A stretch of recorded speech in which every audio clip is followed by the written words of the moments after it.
dance allowed in the sky. You've got to be on the ground or in water at all times.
Good lunchtime, nerds. How are we all doing? I'm just setting up the sharing my screen to the Discord because I completely forgot to do that. There we go. All right. So yeah, to explain why I'm annoyed that about the dancing dinosaur emote, StreamerBot Chat, which is a tool I use to view chat on YouTube and Twitch at the same time while multi-streaming. If I put in an exclamation, a colon. If I put in a colon, it puts up this, oh, you probably want to type an emote, right? Do you want to see all the list of Twitch emotes? Which is fine. That makes sense. You know, that's okay. But if I do colon and then capital D, right? It doesn't go, oh, you've not put in a full emote, right? Let's start filtering down the emote list to things that begin with D. And again, that makes sense. If I then hit enter though, it won't do colon D. It's going to do a fucking dancing dinosaur every goddamn time. It's really, really annoying. But otherwise, I'm doing well today. Mostly, I mean, I was pretty ill yesterday, so I'm feeling a lot better today, which is great. Oh, the cops are coming. Yeah, I was feeling a little rough yesterday. Ooh, game audio is really low. Hold on. Let me boost it a little. Let me get a little, let me give it uppies. There we go, it gets uppies now. Oh, sorry, I covered the chat window with the thing I used to give it uppies. How long till Garth go for Dome? Let's have a look. Let's have a look at our egg. Egg, it'll hatch in 2 hours and 34 minutes and 35 seconds. Why does the planet look like you're playing Undergrowth? Honestly, I get it. That's absolutely right, N-Track. Anyway, we're leaving this planet. We're just going to explore around for the next 2.5 hours while I wait for Eggadome to hatch and be the largest Doug Dimmadome you have ever seen. I hope that there is a noticeable difference. I really do. I really do. But we're just gonna fly around and have some fun. We technically could do the Artemis questline, but I'm not about to do the Artemis questline right now. We've finished the Atlas path. We don't have to worry. Are there more Atlas stations? Surely not. We've done it, right? Yeah, we've done it. I'm gonna go to this black hole. I'm gonna go to there. Is there a way to... Oh yeah, there we go. Black hole. Here we go. Thank you everyone for the hype train. The Eggman cometh. Oh god, we can't call him the Eggman. That name's taken. What's up, Pixel? How you doing? Oh, alt tab. There we go. Drag Pixelant. I swear, Pixel, I've given you a role that just lets you join this automatically, right? No. Oh wow. Okay, I should probably fix that. Whoops. That explains a lot.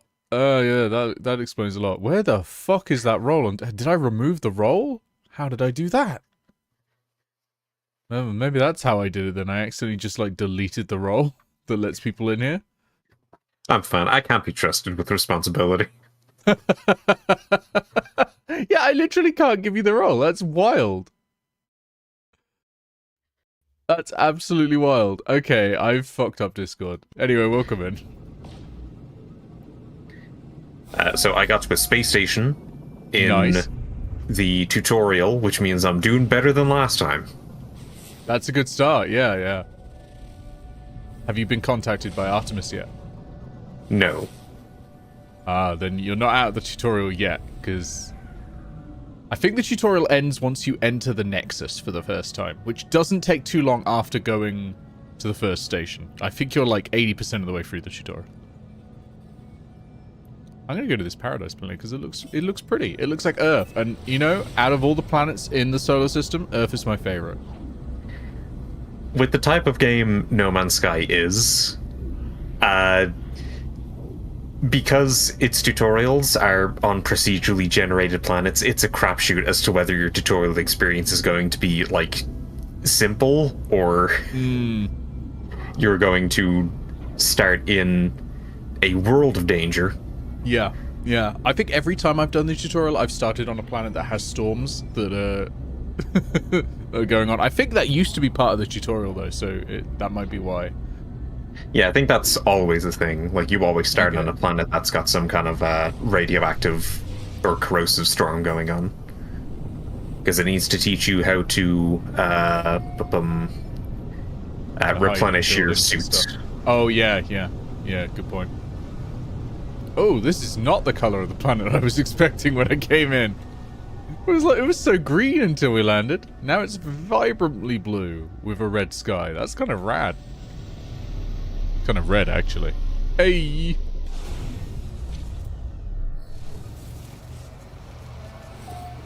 Now it's not red. What the hell is going on? It was red in... Am I going mad? Hang on. I'm get... Stop putting up a message. I'm getting back in. Now it's green? Judges is going. It's green, but blue in the distance. Must be the red fog? Maybe there's no grass there? Blood ocean into the weird submarine we go. Honestly, it could be a good idea. I haven't got the submarine, but we could just go swimming. Whoa, what are you? Oh my god, they are butterflies. Hang on. No. No. Wait. Stay. Companion register. Can I afford to open a new one? 1,000 nanites. Yes. Good. Friend! No! I don't have creature pellets! Ah, curses. Well, that slot is going to be open for, oh. I mean, we making could... creature pellets. We could replace him with Degadome once Degadome's come back. There we go. Recently fed. Gently milk. Adopter's companion. And most importantly, it's Gerbiletto. Gerbiletto sounds like a Pokemon. I mean, it looks like Pokemon. It's a gerbil puppet. Gerbiletto. We pat. We give lots of pat. We give treat. We ride. We can fly now. Hell yeah. Hell yeah. So is this the Skyrim style flying where it's just going where it wants? Nope. I am in full control. Well, suggest directions. I'm in mostly control.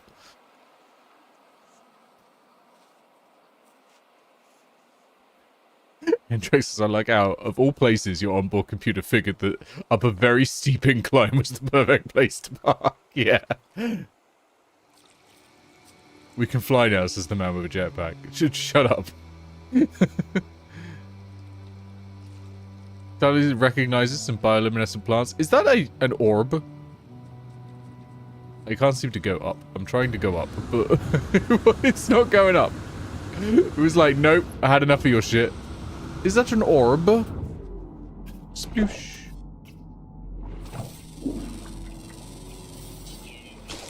Friendship ended with whatever that was.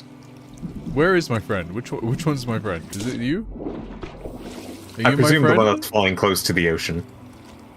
Can you come back, please? Yeah, it is. Alright, Oh, hang there on. it is. Curses. There. Hey. Come. End your friendship. Get an orb. You can probably ride the orb. Sit down. No. I didn't mean to sit down. Oh, it's working. Jabaletto. Ride. How go upward? Do you press down on the analog stick? No. Just go straight into the water. Am I too heavy? Is that it? Is that what's happening here? I mean, it did a fair amount of undulating. It did. It did wiggle.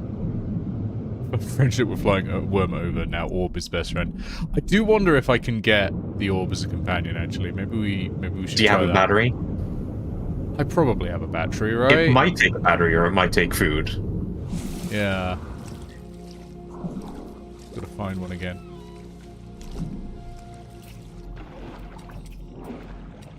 I would love to be able to ride the fish, you know?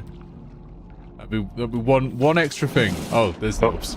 Here's hoping the orb hunt lasts for a while. It would seem that Talia wants to see if the grass glows at night. No. Splash. Crash. Ooh. I reckon it does glow at night, and I think the sun is about to set, so we'll find out pretty soon. Who takes a dump that big in the ocean? That would be my new pet. Hey, get down here. Oh my god, it worked. Now, actually get down here. Recently fed. Oh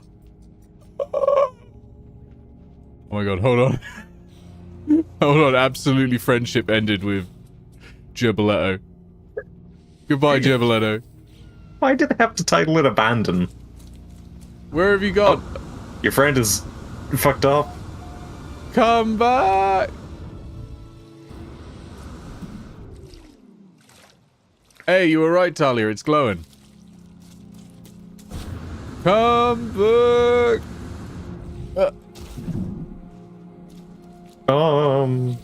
Come! It's my new friend. Ishishita. Yeah. Pat, pat, pat, pat, pat. Give treat and ride.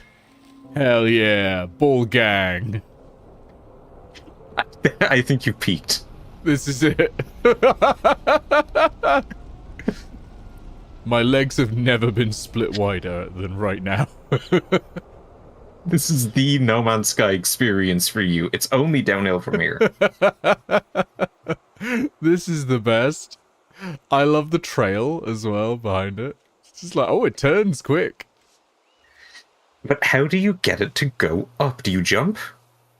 No, if I hit jump, it dismounts. So I'm not 100% sure. Talia, how do you get him to go up? Careful, last time you told someone to come on stream, they did. That is true. Maybe you can't get them to go up. Maybe they only go down because they don't want you trying to, like, exit the planet's atmosphere on one of them. True. They do vertical on their own. Only you can only do horizontal. Oh, okay, so it's half Skyrim Dragonborn rules. Don't go under the water. Or this orb is just uninterested in flying all of a sudden. I mean, it's still an orb. It's still pretty cool. It is still a ball rolling against your balls as it keeps you in position while you ride it. Absolutely demolishing my balls.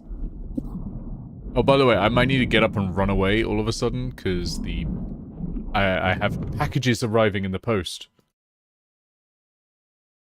I better keep an eye on that, actually. keep the page open so I can see when it's coming. I'd ask if there was any return of the foxes, but you would have told us if there was. I would have. There has been no return of the foxes today. Why am I in third person still? Ew. There we go. Are you hoping that it becomes a hotspot? A fox spot? Yeah. A fox spot? This is unusual. Down here? Yeah. I've never seen one of these underwater. That's strange. So are those restore points? Yeah, they're save points. They'll also give you some small amount of resources. They're usually a place you can call down your ship for free as well.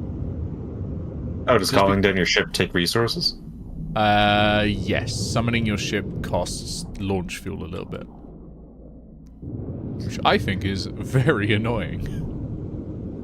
Yeah, why is the ship able to fly endlessly, but also it needs specific fuel for launching and hyperspace? Like, hyperspace I can understand. Launching? Yeah, it is a little annoying. You can get an upgrade later on for the starship so that it just replenishes its launch fuel constantly. I mean, that'd be great. It's not incredibly expensive either, which is nice. Like, some of the quality of life upgrades are pretty pricey, but because they want you to play the game first, but that one is pretty cheap. Tyler said, just be careful not to think of yourself as their dad. That's a real fox pa. That's terrible, Talia. That's like, that only works written down, Talia. And only barely even then.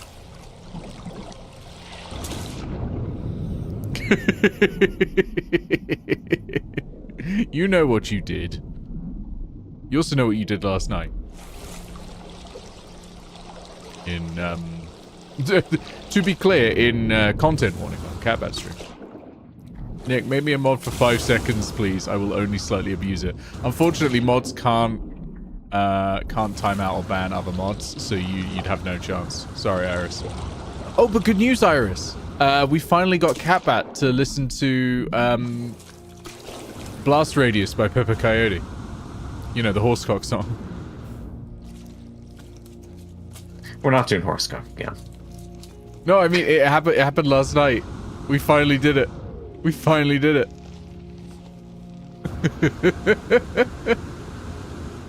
Mr. like Blue that. hooked it up to a soundboard and played it directly into his microphone. Once we were done streaming, so we weren't like broadcasting it. I like it. One of the drops today seems to be just a flying monkey from The Wizard of Oz. Oh, hell yeah. You know, it's got that wicked cross promotion. Love it. It's fine to be a fox dad, just don't let them become your enemies. That would be a true faux pas. For fuck's sake, I mean, that one is better, Leggy. Like, that's annoying.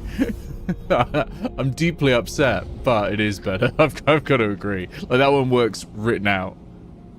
Well, not yeah, written but out, read also, out. if you've just heard it, like, he made the same joke, essentially. Yeah. It's true. I'm gonna go land on the coal planets. I've been ignoring the coal planets for a little bit. And that's rude to them, because they are quite pretty. I mean, you wanted to avoid water. Yeah, true. You really wanted water, then you wanted to avoid water, and now you're kind of lukewarm on water. Yeah. Also, this stream will be, like, hard stopping at 4 PM, because I've got a call I've got to take. But that should be plenty of time for everyone who was here from the beginning to get today's drops. And that's it. But also enough time, and that's important, for us to get Eggadome. Catbat remains the only person I've ever gotten with both Ligma and Vine Goblin within 5 minutes of each other. Catbat's like, Iris, why are you exposing me like this? Honestly, we got to the second part of that, or like the redux of that.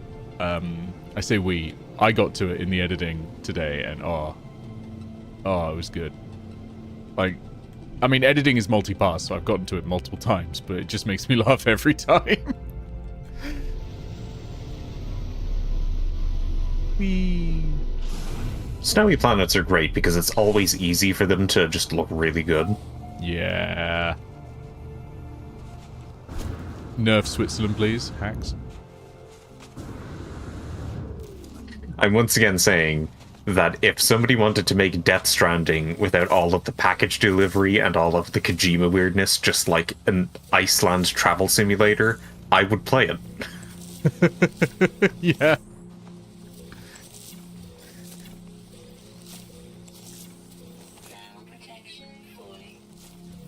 But what about the multiplayer weird stuff? It's the first Strand game, remember? I'm fine with just walking around Iceland and not having it interspersed with Norman Reedus taking a piss. At uncomfortably close angles. Oh, that's peak. That's peak Kojima. That really is. Or with some monster energy in the shot while Norman Reedus' TV show plays on screen so you get, like, a double dose of advertisement. Rose says, without the delivery and the weirdness, what if you removed the game from the game? It does read a little bit like that, I want to take all of the interesting parts out of Disco Elysium post someone made. I can't remember the full details, but it was like, what if it was it was a witch in the Alps managing deliveries instead? And I'm like, instead of what? The pierce is a vital mechanic that adds major story depth. Yeah, I'm always saying this. I'm always saying this.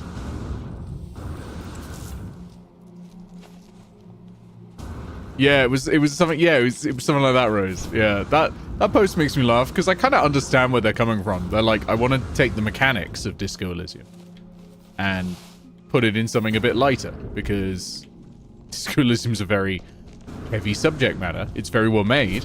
It's fantastic. It's very heavy. Like it's dropping slurs within 5 minutes of the game starting. But at the same time though, those mechanics could work well in other games just fine.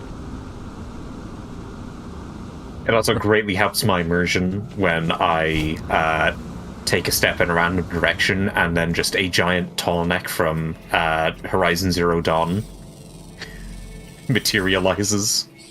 Is it like a tie-in or is it? It was a tie-in. Horizon Zero Dawn has some Death Stranding stuff somewhere, like a suitcase and like the handcuffs from the first trailer. I hate tie-ins so much. The worst one of all time for me is Final Fantasy 15 tying in with Assassin's Creed Origins. A game that is so seriously, like, it's taking itself so seriously on historical accuracy. That they developed a program to automatically parse hieroglyphics that was then like published in scientific journals, and at the same time, fucking the villain from Final Fantasy 15 turns up in a pyramid after a star falls to Earth, walks around. You get a fucking chocobo camel, and you get a fucking sword from it as well. You're like, what the fuck is How this? upset are you by the chocobo camel? I mean, I did use it exclusively since then, but still, I've never absurd. shown it to somebody and had the reception that they liked how it looked. I mean, it's a fine design. It just doesn't belong in the game. I mean, hey, it's still in the game. You cannot do the Assassin's Creed crossover in Final Fantasy 15. That's just gone now. Oh no, Leggy's calling me out. Don't do that, Leggy. And they put a ton more work into their side of the collaboration. There is a fucking event going on in one of the goddamn towns. In Assassin's Creed Origins, You just go to a random place, the cutscene happens, and then you get the sword and the camel, and that's it. Oh, no, there's a puzzle you got to solve as well. It's not a very hard puzzle because it's an Assassin's Creed game, but... You go to a random place, you solve a puzzle, you get the sword and the camel, and that's it. Yeah, it's... I mean, neither thing is great. I would rather neither one existed, to be honest. Like, the only tie-in I've heard positive feedback from is I think people quite liked the Nier Automata tie-in to Final Fantasy XIV. Did it at least let you put the chocobo in striped thigh-highs like Final Fantasy VII Rebirth does?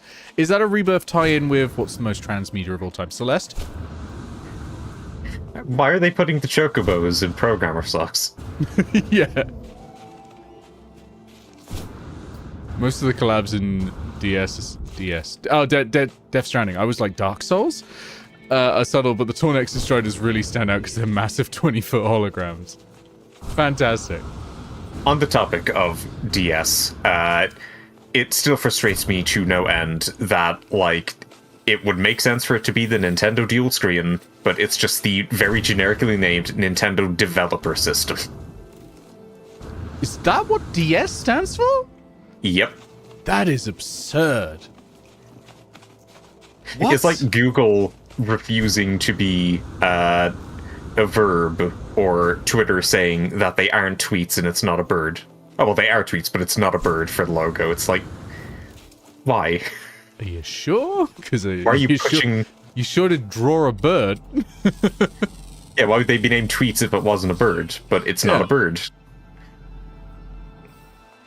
That's very stupid.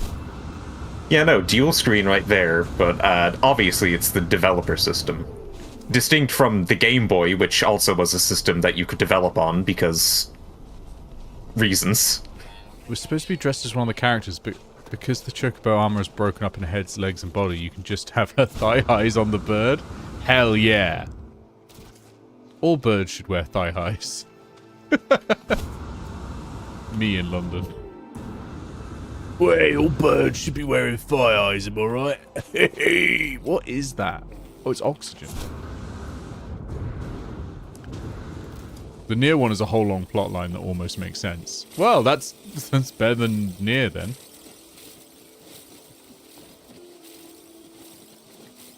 I mean, look, Nier's plot line does make sense. Some people major in philosophy, and some people need to use them. I don't think anyone involved with Nier Automata majored in philosophy. I think they just kind of read books about it afterwards. Which is fine. But it's not, like... I mean, it's heavy-handed. It's good. But it's not, like, exceptionally deep. It's the execution of it that I think is particularly of merit. Like, the way they do it is something I don't think games have done that well most of the time. I think Undertale's a good example of doing it. By actually like I consider Nier something, a piece of art that cannot exist outside of gaming. And I think Undertale exists as one of those as well. And it's a philosophical work where you can't get the philosophy across as well without the game mechanics being there, which I think is really... I mean, those are the more interesting ones, yeah, because, like, the best games tend to be ones that play to games as a medium. Yeah. Stanley Parable, I think, is the same. It's a philosophical work that cannot exist without gaming. You cannot understand the Stanley Parable if you haven't got all of the tropes of gaming in your head. And in fact, it goes so far as to actually say that at one point. I think in the cupboard. Yeah, the broom closet. The broom closet, yeah.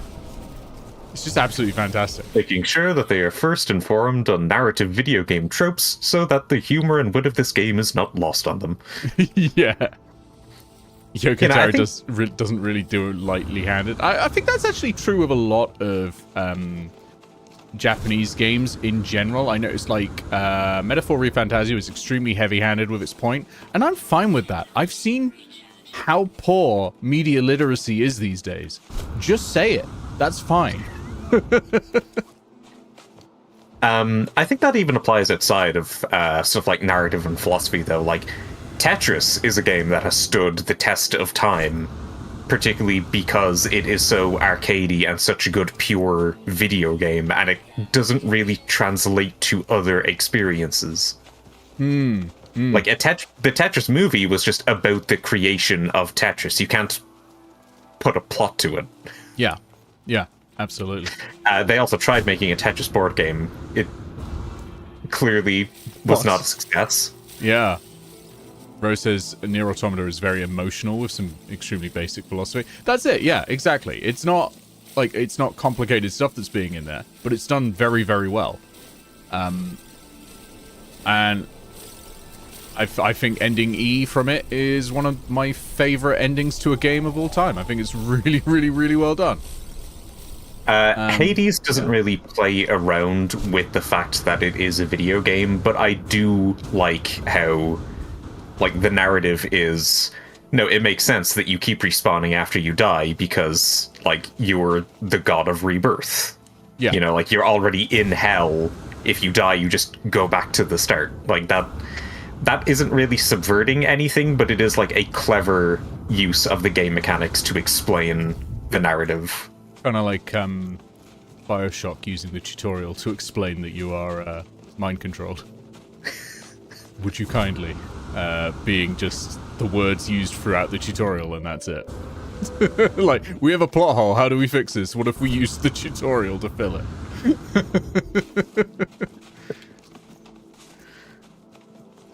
Like Elden Ring's tutorial hole? The tutorial hole, yeah. All games need an objective, but not all games need a story. Games in general should be built function first, IMO. I think you can do both. I think it works. Like, there's totally room for both. Like, everyone loves a really good movie, but everyone also likes a movie that's just easy and fun to watch. Yeah. Or you can watch neither and go and see Francis Ford Coppola's Megalopolis. I'm not gonna throw Marvel movies under the bus as, you know, how they've been advertised, just as like, oh, it's thoughtless stuff that you eat popcorn to, because like there's like a lot of good writing in Marvel movies, and yeah, it's degraded over time for sure, because it's just getting bigger and bigger and more unsustainable as this one shared universe. But that happened with comics. Yeah. No, I agree. I think there's some great moments in Marvel movies. Trying to think of one right now, but well, honestly, the end of the first Iron Man is a pretty great moment, because it kind of both reinforced the character and turned the trajectory of all the films on its head. There was no status quo at the end of that movie, whereas a lot of comics are about reinforcing the status quo once you get to the end of the plotline, right? Like, this has happened, but, you know, Spider-Man needs to go on being a secret superhero, so we've got to go back to it. You know, if you pay attention to some of, like, even the character interactions, like, there is a lot of detail and care put into it. Like, Tony Stark's relationship with Captain America, with Peter Parker. Yeah. Talia points out also their portrayal of PTSD and anxiety in Iron Man 3. Iron Man 3 really was punching above its weight, honestly. Like, the world plot bit of it wasn't amazing, but the character moments were really good in that movie.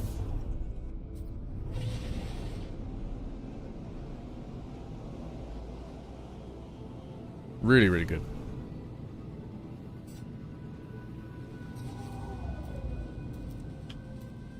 Recharge this. There we go. Right, to the station to sell my ill-gotten gains. I've British Museumed it up, and let's go sell it off. That's how it was always going to work. They were emulating comic books, even if they were trying to subvert them. So, of course, it was going to get to a point where they're doing too much, and there's so many characters, and they have so many different people with different ideas for what they want to do, like sharing this one universe, that it all becomes a shit show. Yeah. Iris makes a good point as well on the side of things games can do that other media can't. because games allow a narrative crunch that books or movies or TV shows can't allow because of time constraints. Because games like Red Dead 2 or things like Xenoblade series let you really get involved in the lives of basically any NPC or character in a level of detail that would kill the pacing of anything else. Yeah, absolutely. And it's also because you have the choice of what you interact with. With a book, you've got to just keep reading, and it's down to the author which characters you're going to see at any point. With a game, with something like Red Dead, you could sit in town and just watch someone whittling in a chair for 8 hours. You could watch them and then get up and go home and all that. No one's putting that in a book. No one's putting that in a TV series. But if you want that, it's there. You can I dislike a lot of things about Breath of the Wild, but I did follow one NPC. It's like this kid who was speaking to this weird stone, and it's the stone that you go to when you want to switch your health into stamina or stamina to health. Oh, yeah. But I thought that there was something more going on to his plot, so I was like, okay, I'll just follow the kid around all day and see, like, if he goes to anything else. Eventually, he just went home. So then I left, and I came back, and he was sleeping in his bed, but he had, like, the model didn't have glasses on anymore. The glasses were on a bedside table beside it, and I was like, that is an unnecessary level of detail. Like, I love games that put in unnecessary amounts of detail that you just only notice, like, only a couple of people ever notice it, or only occasionally, but it's just absolutely wonderful when you spot it. But to the point that crunchiness can help video games in a way that other mediums can't do. There are definitely games where, like, by dint of just how long you play them, they punch harder for you story-wise. When I played Pokemon Mystery Dungeon Blue, a lot of that game is focused on, like, like, we've been on so many, like, missions together, and we've done so much together, and like, if you were trying to tell that story within 2 hours, that would be pretty unbelievable. But because, like, it does take a long time to get through dungeons in that game, and you have gone on, like, a lot of missions in between like the start of the story and that point in it, like, it is true, and it is able to pull on probably plenty of experiences that the player had. Absolutely. I think that's particularly a strength in JRPGs as well, because they tend to go longer than a lot of the Western RPGs. Not always, but they tend to. Something like Final Fantasy VII takes so long, and by the end of it, you've spent so much time with these people. Like, even, in the remake, you've spent so much time with NPCs who are just there for Act 1, maybe. That when the ending comes, and the things that you may already know are coming happen to them, you feel a great sense of loss to it. And that applies even in the older games where they didn't have the expressive animations and all that. But actually, Dan Floyd, I can't remember, New Frame Plus. Dan Floyd has a channel called New Frame Plus, and he has analyzed the animations of a few of the earlier Final Fantasy games. I think he's gotten up to Final Fantasy 5 or 6. And nice. They are, like, really interesting watches, even for the early ones that didn't have that weren't able to put a lot of expression into the character sprites. But they're, like, very subtle and small things that are able to convey a lot more than you'd think that they would. So if anybody is interested in getting to know a bit more about video game animation and those early animations, I would highly recommend checking that series out. There's also a sort of...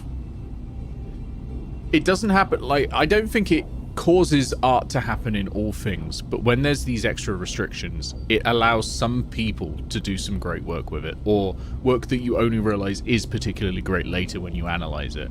I think the same happened in the early days of film. Because film was so expensive, they had to think so hard about every single second of footage that there are some incredible old films. Like, some of it's also like survivorship bias, right? Like, we don't remember the shitty ones at all, and there were plenty of shitty ones. But, you know, because they are so expensive or difficult or whatever to make, you do have to sit down and say, well, how can we squeeze what we can out of this? I think is partly lost in modern movies, for example, because, like, you know, they can go, oh, we'll green screen it, and then they trash the green screen budget as well, which is why Marvel movies look worse now than they always have. Sorry, I looked at that planet and was like, nah, fuck it. More recent example, Vine. Yeah, Vine, absolutely. Like, the restrictions in Vine, oh my god, made such perfect... Well, not least because comedy is almost always improved by being... Succinct. Succinct, that's the word, yeah. Almost always. I need to replenish warp drive.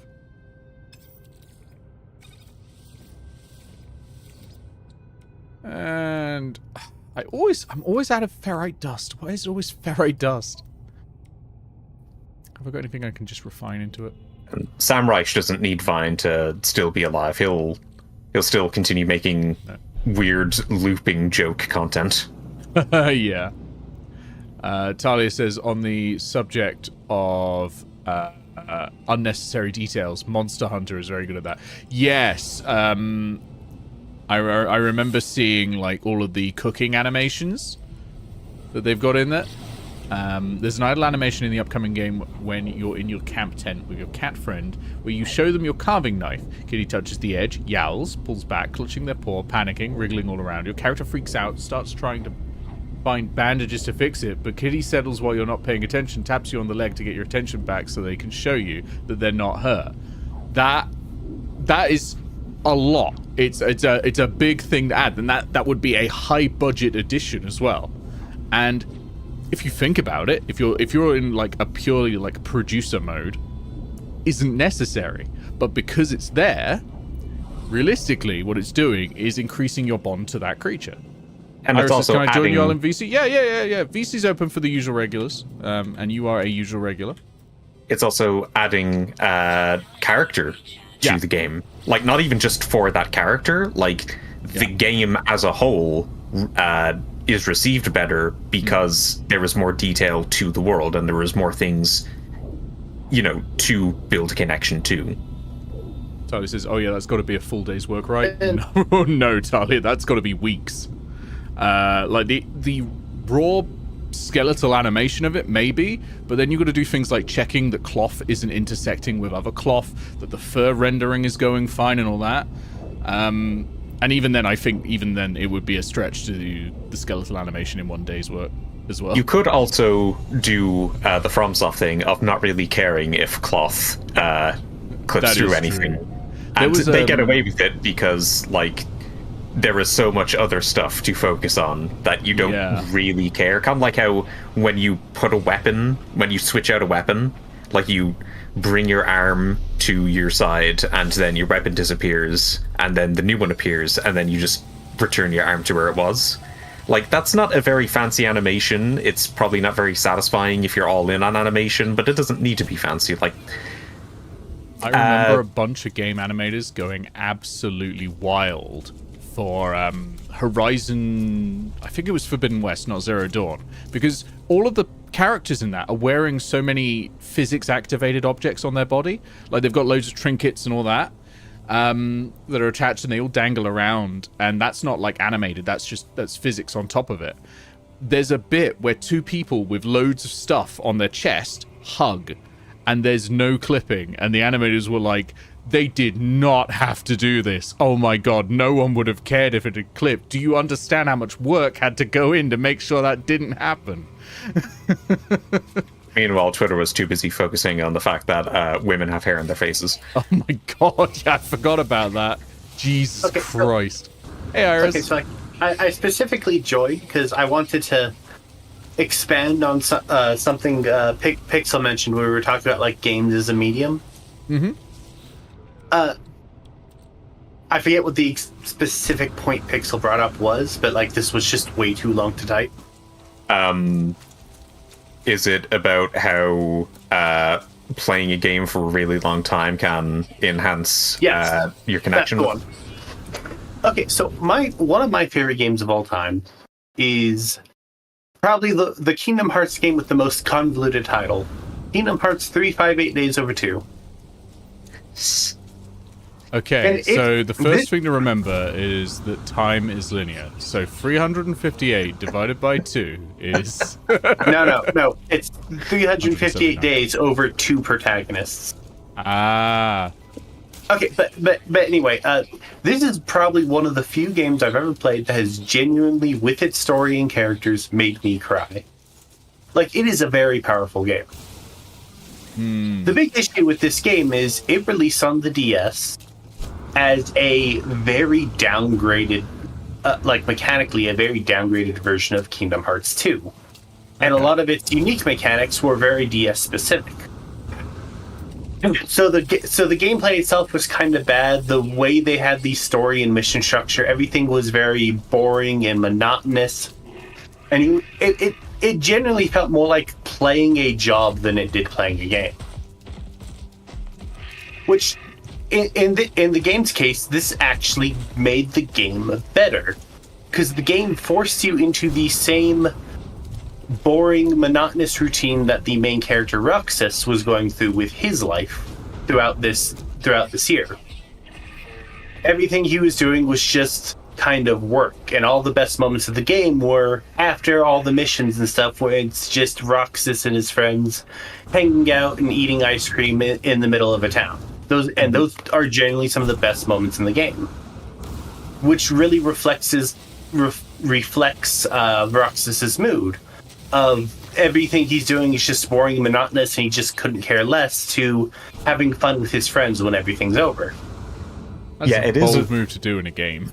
It is a risk. They were heavily limited by the system it was on, and they made it work. Yeah. It is a risk, but it always is great when you were able to use the mechanics of a game to reflect how the character is feeling. Yeah. Well, because of the system it was released on, every time the game was re-released, it was re-released as a cutscene movie rather than a proper game.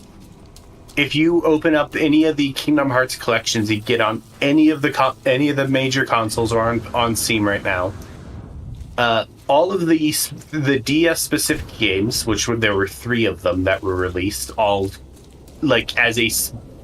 as a group of games that were released in the same time period following Kingdom Hearts 2. But anyway, all 3 of those games were re-released as cutscene movies, and the cutscenes, they were reanimated. They look better. They all have voice acting, and the voice acting is much better than we got on the DS. And I can't speak for the other 2 games, but with 358 Days Over 2 specifically, it is a genuinely worse product in every way, outside of maybe it looks kind of pretty. Sorry, I just sharp inhaled in frustration there, because I remembered I went down the planet to get fucking ferrite dust, and I got none of it. I got distracted. Because now you're not getting into the mindset of the character. You're not feeling the slow, slogging, monotonous days that Roxas has to go through. You're effectively getting an introduction to every mission, the ending cutscene of that mission, and then the happy fun time where you're hanging out with your friends after work. You get none of the stuff in between, and because of that, you're just not building an emotional connection to these characters. Yeah, so makes sense. Yeah.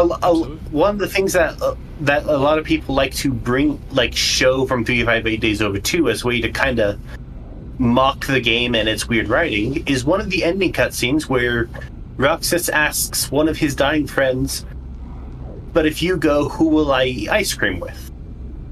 Aww. Which in the context of the game, it's very much him saying, "Who will be my friend?" Because in Roxas's mind, a friend is somebody you eat ice cream with. Yeah. As also a highlight to the shitty and tedious, monotonous moments of his life that are illustrated through the gameplay. Exactly. Yeah. But if you're just watching the cutscene movie through, that's just kind of a weird, fun, kind of like mock-worthy scene. But if you're actually playing the game, that is like one of the most. If you actually played through the game to get to that point, it's genuinely one of the most heartbreaking things I've ever seen. And it's like it's like probably the best example I could think of actually playing a game, helping and spending time with a character, helping you like build a relationship and care more about said characters.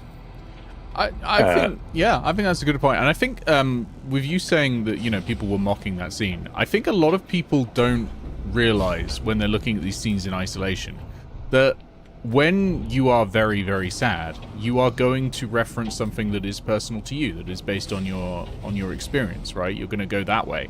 So of course the line is not going to be extremely profound, because you're not going to be thinking like a great philosopher or something. You're going to be thinking like that kid who just, you know, like to go get ice cream. Also, in Roxas's case, because Roxas is a creature known as a nobody, which is a very complicated concept. If you haven't, we shouldn't get into that. Nobody's the people without hearts, right? Yeah. Nobodies are the shell left behind after a person's heart is taken by the darkness. Yeah. If a person has a strong enough will, their body will remain, and that's what becomes the nobody. I'll go on the Kingdom Hearts fandom wiki and I'll understand it. but anyway, the big thing about it is nobodies, particularly early in their life, they don't know what emotions are. Right. Most of the emotions they feel are either completely faked by imitating other people or are learned the hard way. Roxas, at the start of the game, was probably like 4 days old. Like, he had very little concept of a lot of things. It's like, when I say in Roxas's mind, you know, eating ice cream with someone is the equivalent of being someone's friend, that is something he genuinely believes, because when he asked one of his friends early on in the game, you know, what is a friend, because it was something he heard about but he didn't know the concept of, that's what he was told. And like, it's just such a heartbreaking cut. I love that game so much. I genuinely do. That's great. Hi Bree, welcome in. We're not doing Kingdom Hearts lore. We're talking about games and how they use both their mechanics and also in some senses longevity. The fact that there's, you know, a lot of exposure to the game when you're playing it, because they're not like a 2.5 hour movie. They're, you know, tens of hours, even 100 hours in some games, and how that can deepen the emotional bond to the story. Or just like in general, how games as a medium could tell stories that either can't be told or are told in such a way that can't be replicated in other mediums. To open this up to more games, but also to be incredibly nitpicky, I don't play Pokemon anymore, but I did play Pokemon Platinum and Pokemon Pearl before it. And they remade those games, probably not like recently, but in recent years. Yeah, those remakes were like 4 years ago-ish. Yes, kind of unsatisfying remakes that went all in on like, the DS style, where it's like chibi characters in this like top-down world. Yeah, we'll recreate that exactly. Oh, it's even worse because like they didn't remake Platinum, just Diamond and Pearl. Yeah. So a lot of so unlike like when they did Ruby and Sapphire, where they incorporated all the Emerald stuff into the game in an interesting way, they just forgot Platinum existed, I guess. Yeah. But to get to the very nitpicky point, there is a theme for the Pokemon Giratina, and it is a very good theme. It is very discordant. It's very panicky. And there was a moment in the original theme for Giratina from the DS games where as it's building back up after it drops, the pace starts getting faster, and you can hear in the sound font, like the sound of like get out. The sound of footsteps, like really heavy footsteps that are like stomping, and they're like getting closer and closer and louder and louder. And like that's a really cool addition to that piece of music. They remade that theme for the remakes, and that little detail isn't there anymore, and I found that a bit sad. Oh, that sucks. Yeah. Bree says, like TBW using its mechanics to make me almost cry when the big twist happened. What is TBW? Tactical Breach Wizards? The Bast of Was. Oh, Tactical Breach was right. I'm keeping myself spoiler free for that one.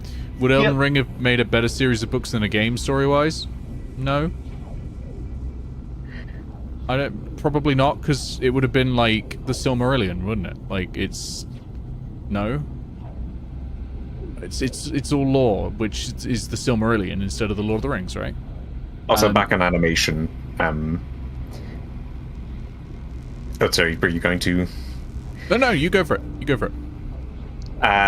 Yeah, I mentioned how people generally don't really care as much with FromSoft animation when cloth clips through things, or really when anything clips through things. And about how when you're switching a weapon, there's no real graceful switch. It's like the weapon disappears and then the other one appears. But that's also like a balance, because when you're making a video game, depending on how it plays, you're going to need to concede some animation for the sake of gameplay. Oh yeah, and particularly in like a Souls-like game, you need that precision, right? Because if the game is imprecise, you're going to blame the game, not yourself, and that's not what you want happening in something like that, which is already going to be a frustrating experience for you. Yeah, so like the weapon switching animation, it doesn't look good, but it's necessary because it needs to be fast. Because if it looked great, but it took a really long time to do, that would be awful for the gameplay. I did the same in Hypergauntlet. So Hypergauntlet, for people watching, it was a 3D grid where you had 3x3 slots, so total of 9 possible slots. There were blocks coming at you. You had to go into a slot that didn't have a block coming at you. Okay, very simple. Think Super Hexagon, but worse. In order to make that not be frustrating, I wanted an animation of you moving from one block to the other. I didn't want you to just turn up there, because otherwise that kind of looks shit, right? And you got to add a bit of juice. So to make that not suck, I had the game count it as if you were already there the moment you pressed the button. So it still did the animation, but if there was a block that clipped you, it didn't matter. You were there the moment you pressed the button. Nice. And yeah, that's one of those hacks you've just got to do, especially when like speed and the balls. Pixel, I need you to know that this is identical to me complaining about how Godzilla vs. Kong and Godzilla X Kong had a very good musical theme for Godzilla, but they made it by slicing the original Godzilla theme in half and not sticking the landing on the new half they added. Also, I saw some people talk about like how Kingdom Hearts lore is like overly complicated. You know, I always really hate when people say that, because like the Kingdom Hearts, the story and lore of Kingdom Hearts, it is not nearly as complicated as people make it out to be. It's just you have to actually play the games. If you read any large amounts of media exclusively through wiki pages, it's going to sound more complex than it actually is. I'm sorry. Are you specifically calling out the way I understand the Sonic universe? Honestly. I'm sorry. Kingdom Hearts isn't complex if you've actually played the games. No, I fully agree with... Oh, sorry, you go for it, Pixel. I have seen someone play the games in the chronological order that they were supposed to be played. I was there with them for most of the ride. It's still kind of complicated. I do have to agree with Iris, though, that sometimes these things get memed a lot beyond their... Oh, yeah, no, definitely. Like, when Tenet came out, everyone was like, this film is so but you have to be a genius to understand it. Legitimately, there's a scene about I want to say about 40 minutes in, where the two sit down and one of them just explains it, just whole cloth to the other one. Like, that's it. That's everything that's going on. And it was like, it's the inverse. Okay, makes sense. It's the inverse of Rick and Morty, where it's like, you need to be a genius to understand it, and like, you really don't. They're using very basic sci-fi terms. Yeah. They're using basic sci-fi terms, but they're making fun of dumber characters in the show for not getting them, therefore they're smart. Do you think that entitles you to plumb the depths of my Emersonian mind? Sorry, I cannot help but reference fucking Megalopolis every time. Every time people talk about smart people now, it's wedged in there. God, what a shitty scene. Re-weapon sheathing. Smash Ultimate is the first time they tried to address the Master Sword sheath being too long for Link to pull it off his back. So they made Link slide the sheath slightly off his back so he could tuck it down with his other hand. It still doesn't work, they still make it clip through, but it's neat that they tried. Oh yeah, Link will grab the bottom of the sheath with his other hand and pull it down as well. It's a very neat detail. You know, going back to games that are, you know, particularly long and using that to have like more emotional weight. Now I think about it, like the free games that I can think of, and bear in mind my memory's terrible, so this means they had to be recent games that actually made me cry, are all JRPGs. And those three, I mean, one of them isn't because it was a long game. It actually happened right at the start, and it's for reasons unrelated to the game itself. But those three are Final Fantasy 15, which is the one that cheated, because it cheated by having the gall to be the first game I played after my dad died, and the opening segment, when the credit rolls, is a cover of a song my dad loved to sing. And I was like, oh, fuck off. And then the entire plot of the game is, my dad is dead, how do I deal with this? And I was like, god damn it. Really good game, though. I got to admit, that one is a good one. But the other two, Yakuza Like a Dragon, aka Like a Dragon Path of Light, Darkness and Light, that ending is really fucking good. Like, Jesus Christ. It's so sad. It's beautiful. And ending E in Nier Automata. But that is not sad. That's very happy. And that made me cry for good reasons. Yeah, Like a Dragon 7, that ending really just kind of stabs you in the gut, doesn't it? Just like, what the fuck? It was like, it makes sense. This is always how this was going to end, but damn. And this is the sillier, like I mean, they all have silliness in. We've all... Oh, that's a like planet. Yep, we're going out of that one. They all have silliness in them, but certainly Ichiban is sillier than Kiryu in like general premise. But it just rips at your heart. Yeah, that one. yeah. Ichiban is a very silly character interacting with a silly world. Kiryu is a very serious character trapped in a very silly world, but he still takes it all very seriously. Yeah. I like how in that one sub story in Yakuza 2, when you meet the Yakuza members who are all into pretending to be babies and all that. And you could see the moment in Kiryu's eyes when he realizes he's going to have to fight a man in a diaper. Does that happen in that one as well? I've not played that one. That's next on my list. But I remember they do that one in Like a Dragon / Path of Darkness and Light as well. Although it doesn't end up in fighting with that one. Yeah, and it's in fact I believe it's the same guy. It's the same guy, perfect. Yeah, it's something that was added to Kiwami 2, I believe, the remake of 2. Oh, perfect. But like, there's just this moment where like Kiryu's walking away from the situation. The guy calls him an asshole, and there's like this pained look on his face when he realizes he's going to have to fight a bunch of dudes dressed as babies. I really like how, in general, how progressive the Yakuza games are. Like, when you consider a game that... When did Yakuza... I'm trying to think. When did Yakuza 0 come out? It was what, 2008 or something? Yakuza 0 is actually very 2015. came out. Okay.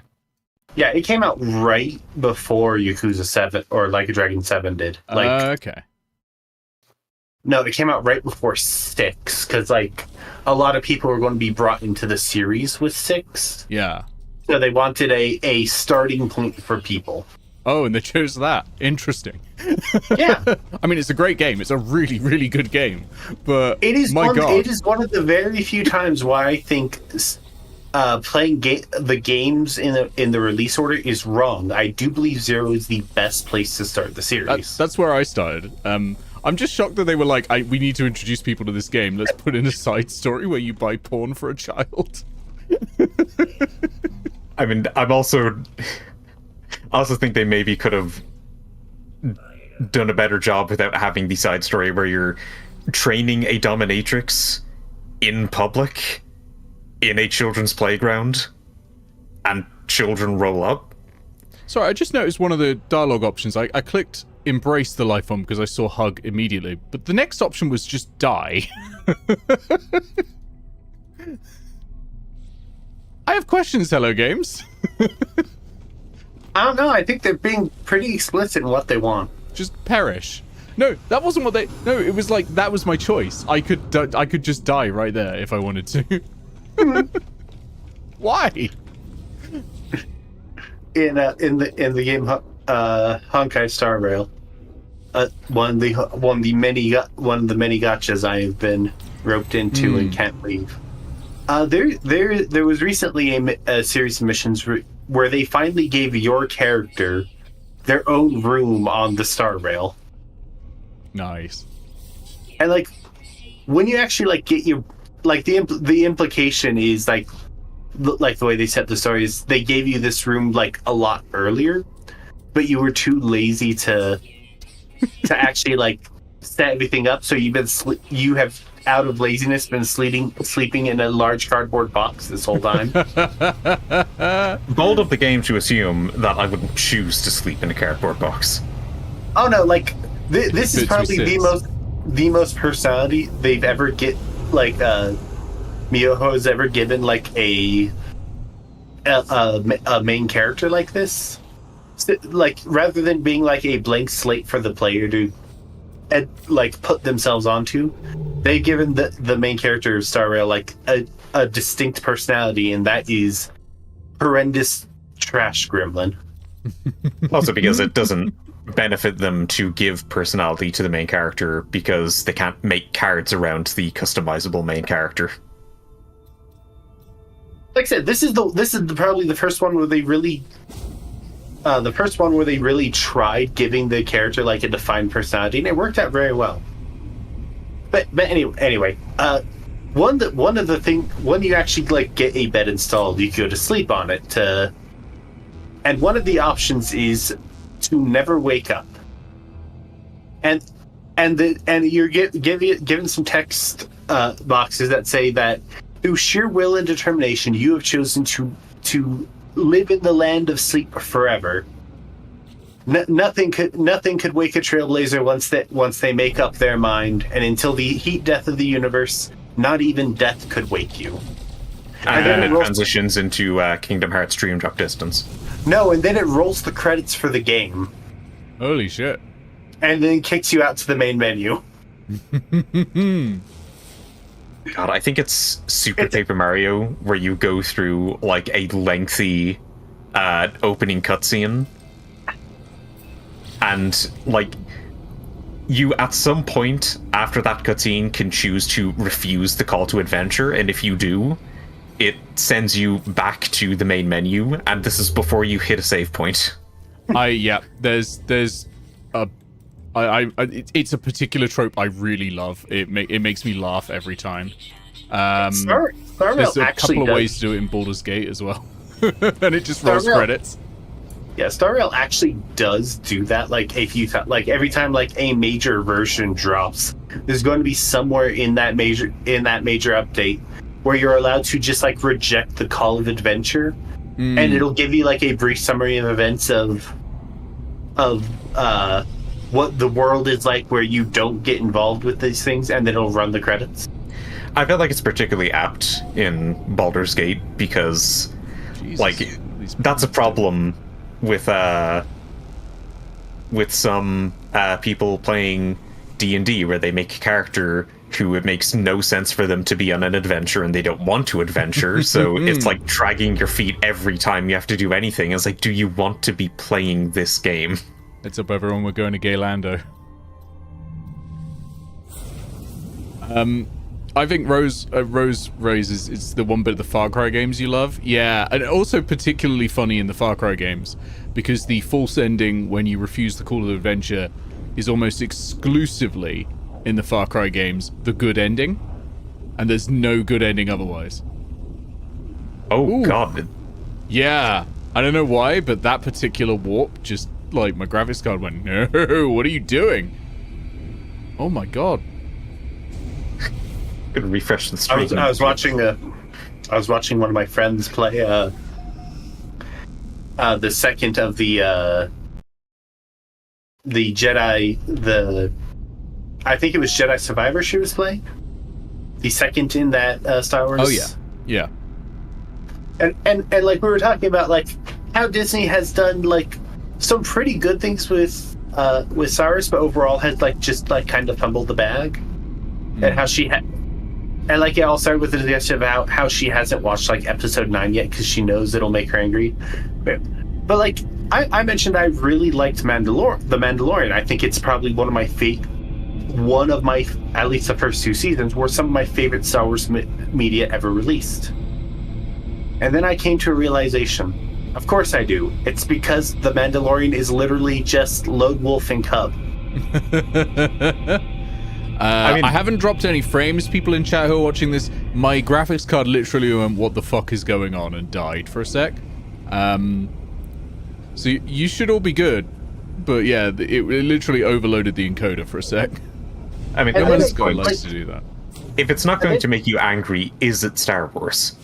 And then like it got me thinking, like just like how much media is just like a sort of retelling of the story of Lone Wolf and Cub. Basically any story that is some sort of angry grizzled loner has to adopt some sort of child figure and learn to love after having adopted. That's just Lone Wolf and Cub again. I mean, there was a moment in video games where a lot of developers were becoming fathers. And Yeah. suddenly there was a big shift towards stories about raising a child. There's an entire genre of game that I just like to call sad murder dads. Yep. And Yeah, that is all just a retelling of the classic Japanese TV show Lone Wolf and Cub. And Trek says, am I using NVIDIA? I think the latest update did some wonkiness. I am using NVIDIA, but I haven't updated OBS or NVIDIA drivers for a little bit because I'd heard of the wonkiness. So I think it's just No Man's Sky. So you see this bit with the Pulse engine where all these colors are coming through? That is poison to a H.264 encoder. That is literally the worst scenario for the encoder to try to actually encode it, because every pixel on the screen is changing every like second. So because the way it encodes is it goes, oh, this hasn't changed in a little while because you're staring at a plant or something. We'll just say it's this color for 10 frames. And that's sort of, and then it blocks it together as well. So it's like this area is these couple of colors and you're good, send it out. Every single frame is every single pixel on every single frame is changing all the time. So it's like, I do not understand. I'm getting a bit of lag here as well. Am I getting lag on every planet? I might have to stop the Discord stream and just have you all chatting instead. Yeah, this did end up culminating with the realization that one of my favorite bits of media, the classic Japanese TV show Lone Wolf and Cub, which I do think is a narrative masterpiece. Nick, do you think that Iris likes the classic Japanese series Lone Wolf and Cub? No, she's never mentioned it. But it came to the realization that is directly responsible for the creation of The Last of Us.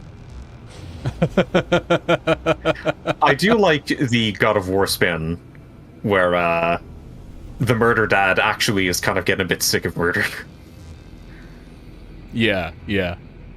then his Well, kid's yeah. getting into murder, and he's like, "Could you calm down, please?" Okay, I'm gonna have to kill the Discord stream, I think. I'll still be here chatting, but I'm gonna have to stop that because I think the encoder is just not happy.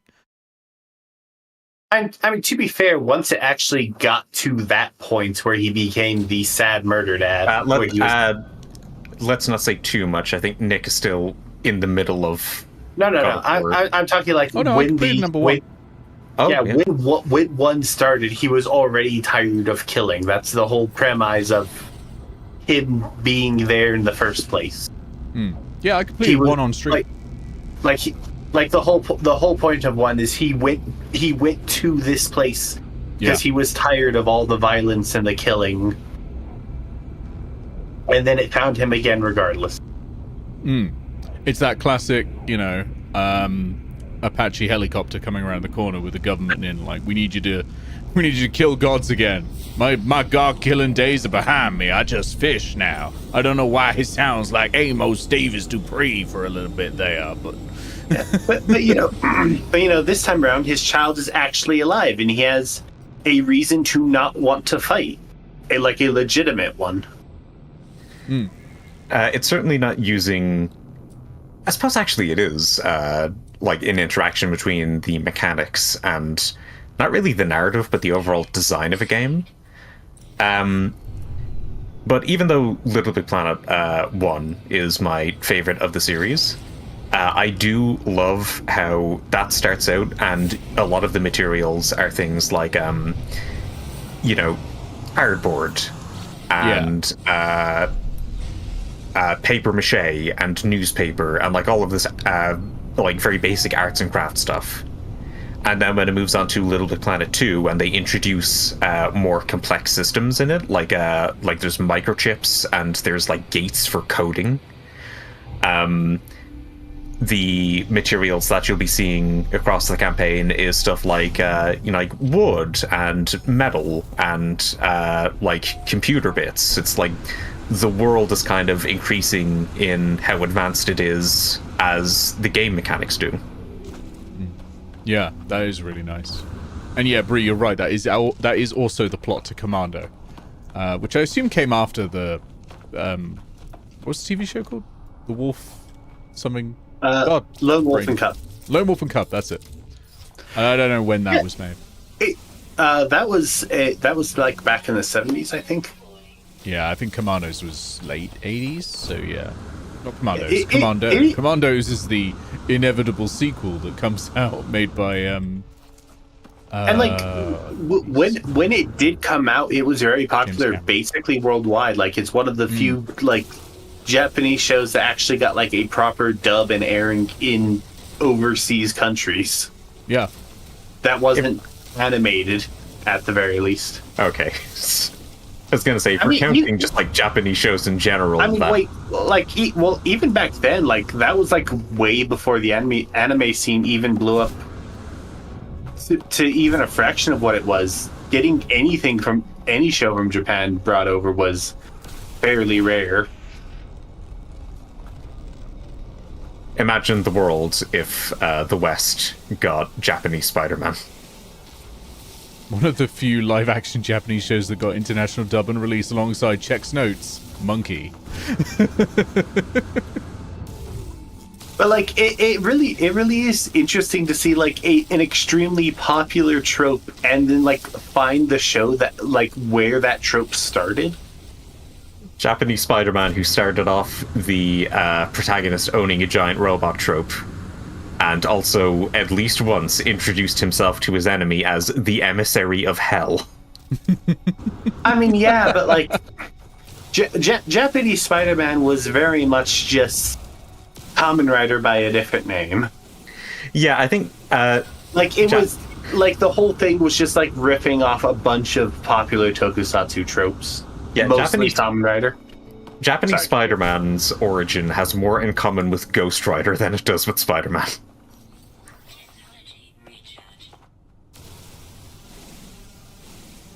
Yeah, Monkey is a trip, a British dub of a Japanese comedy based on an ancient Chinese novel. I mean, to be fair, so much is based on Journey to the West. Yeah. Or Dragon Ball, which was based on Journey to the West. It's like how if you've got a particularly like manipulative set of characters, you're basing your plot on Hamlet. Like Lion King and things like that. Hamlet. What was the motorcycle show? Sons of Anarchy. Hamlet. I mean, I'll have you know that that Lion King wasn't Hamlet. It was Kiba the White Lion, which is based on Hamlet.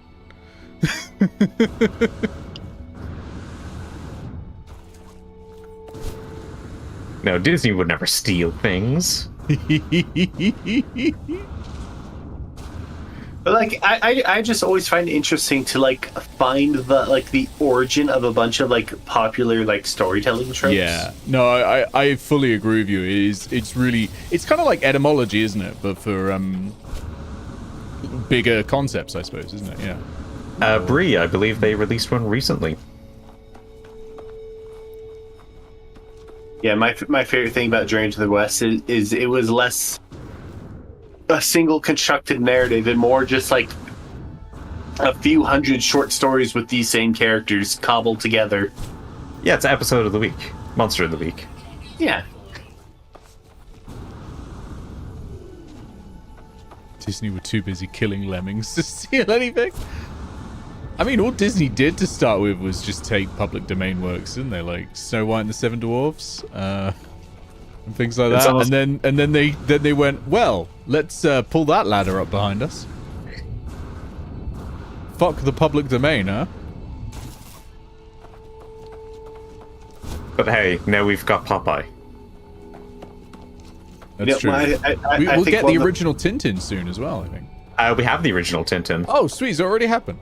Rad. Yep. Why, do you have a Tintin project? No. I just can't wait to see the inevitable Tintin horror movie and or game. I think one of the funniest things ever is like when Disney was doing The Wizard of Oz, they were very careful to like make it as like presentable as possible, scrubbing basically anything complex from the thing at all. Yeah. As well as like the entire queer subtext of the entire story, which is a whole thing for Wizard of Oz. Yeah. And then the movie itself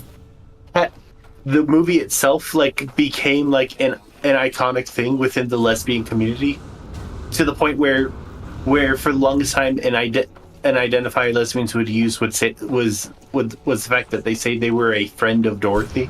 Oh, nice. And decades later,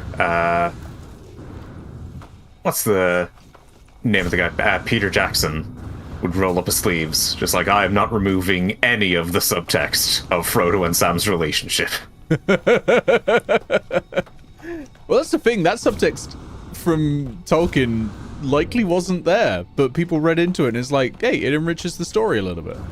I've always taken the stance that this is one of the very few cases where I think Tolkien literally just meant friendship. Because he's probably looking back to his time in the trenches, right? In World War One. And camaraderie in the face of something horrifying. And that's probably what he wanted to depict. Doesn't come across like that though, does it? Yeah, the words that he used. Like, isn't there an excerpt where yeah, Sam is like just staring off a cliff longingly, and like his life isn't complete if Frodo isn't there? Yeah. But I think in most other cases, to go back to. In most other cases, absolutely they weren't roommates. But I do think the whole point of Lord of the Rings is platonic male relationships, basically. Yeah. But I love the depiction of particularly these share the load memes. That makes me laugh every time. I'm sorry, the Wizard of Oz thing I mentioned with like their attempt to erase the queer subtext and all that. It actually reminded me of like another very funny like thing that on how like the series Kamen Rider is very popular with a queer audience in Japan. Simply because of hilariously Toei's Toei's attempt to try to expand their demographics. See, because early on, Kamen Rider was a show for young boys. That was their demographic. I mean, a lot of popular media in Japan started as a show for young boys. But then, I think it was Kamen Rider Kabuto came out. No, I think it was Agito. And the main character, the guy who played the main character of Kamen Rider Agito, the titular Agito himself, that actor was actually a model before he went into acting. Okay, you should be good to go now, Rose. Theoretically. And he went into acting specifically because he wanted to be a Kamen Rider, because it was his childhood hero and all that. That's cool. But anyway, really they noticed that the demographics kind of changed. Now the primary demographics were young boys and middle-aged housewives, because they were enamored by this model who was the main character of this show.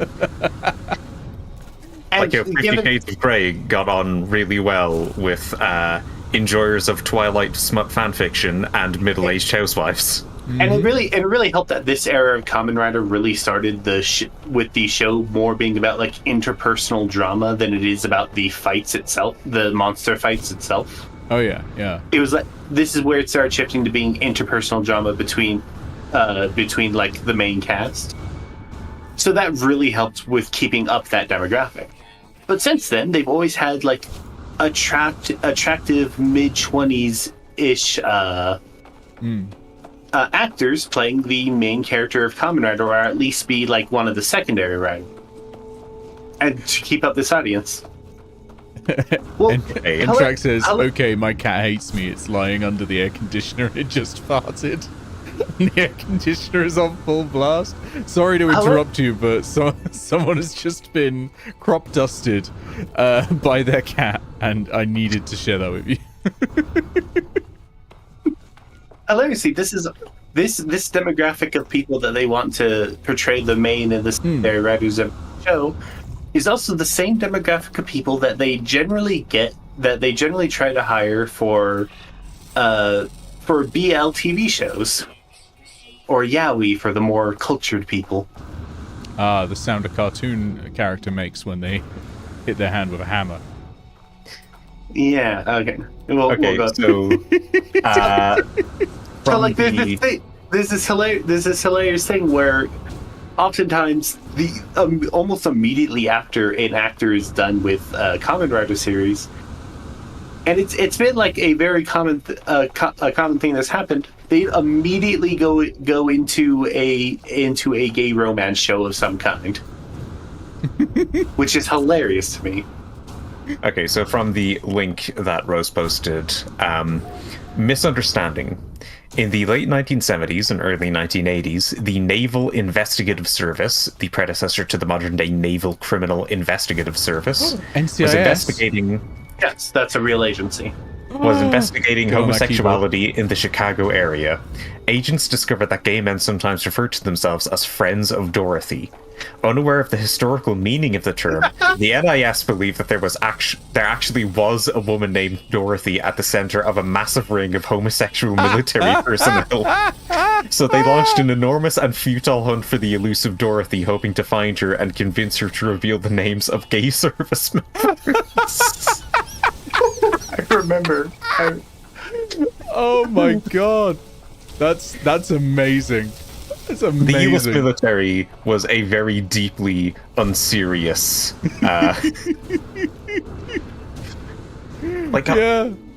There was, I think, there was a section of it that was devoted to making harebrained schemes during World War II.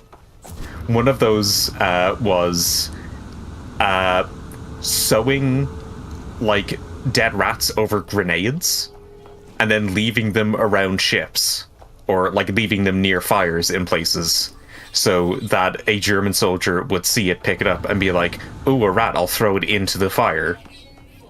This didn't work at all.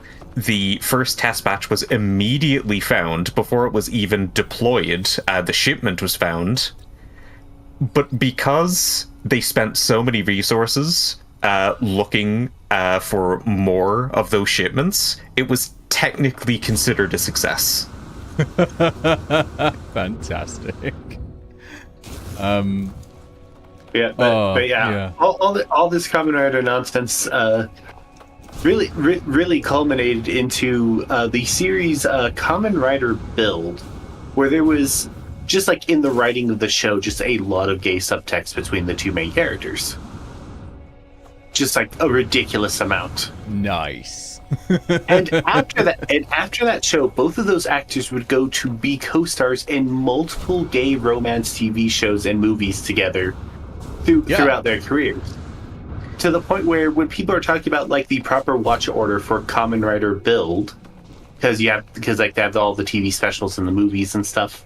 A lot of people throw those movies into the watch order and just pretend that their names are switched because it just kind of fits. This honestly happened a lot, or used to happen a lot, in Hollywood as well in like the 50s. You would get characters who became like prominently famous in certain films, and the actors who played them somehow just kept playing those characters in different films entirely unrelated to the story, like not sequels, not even same director or something like that.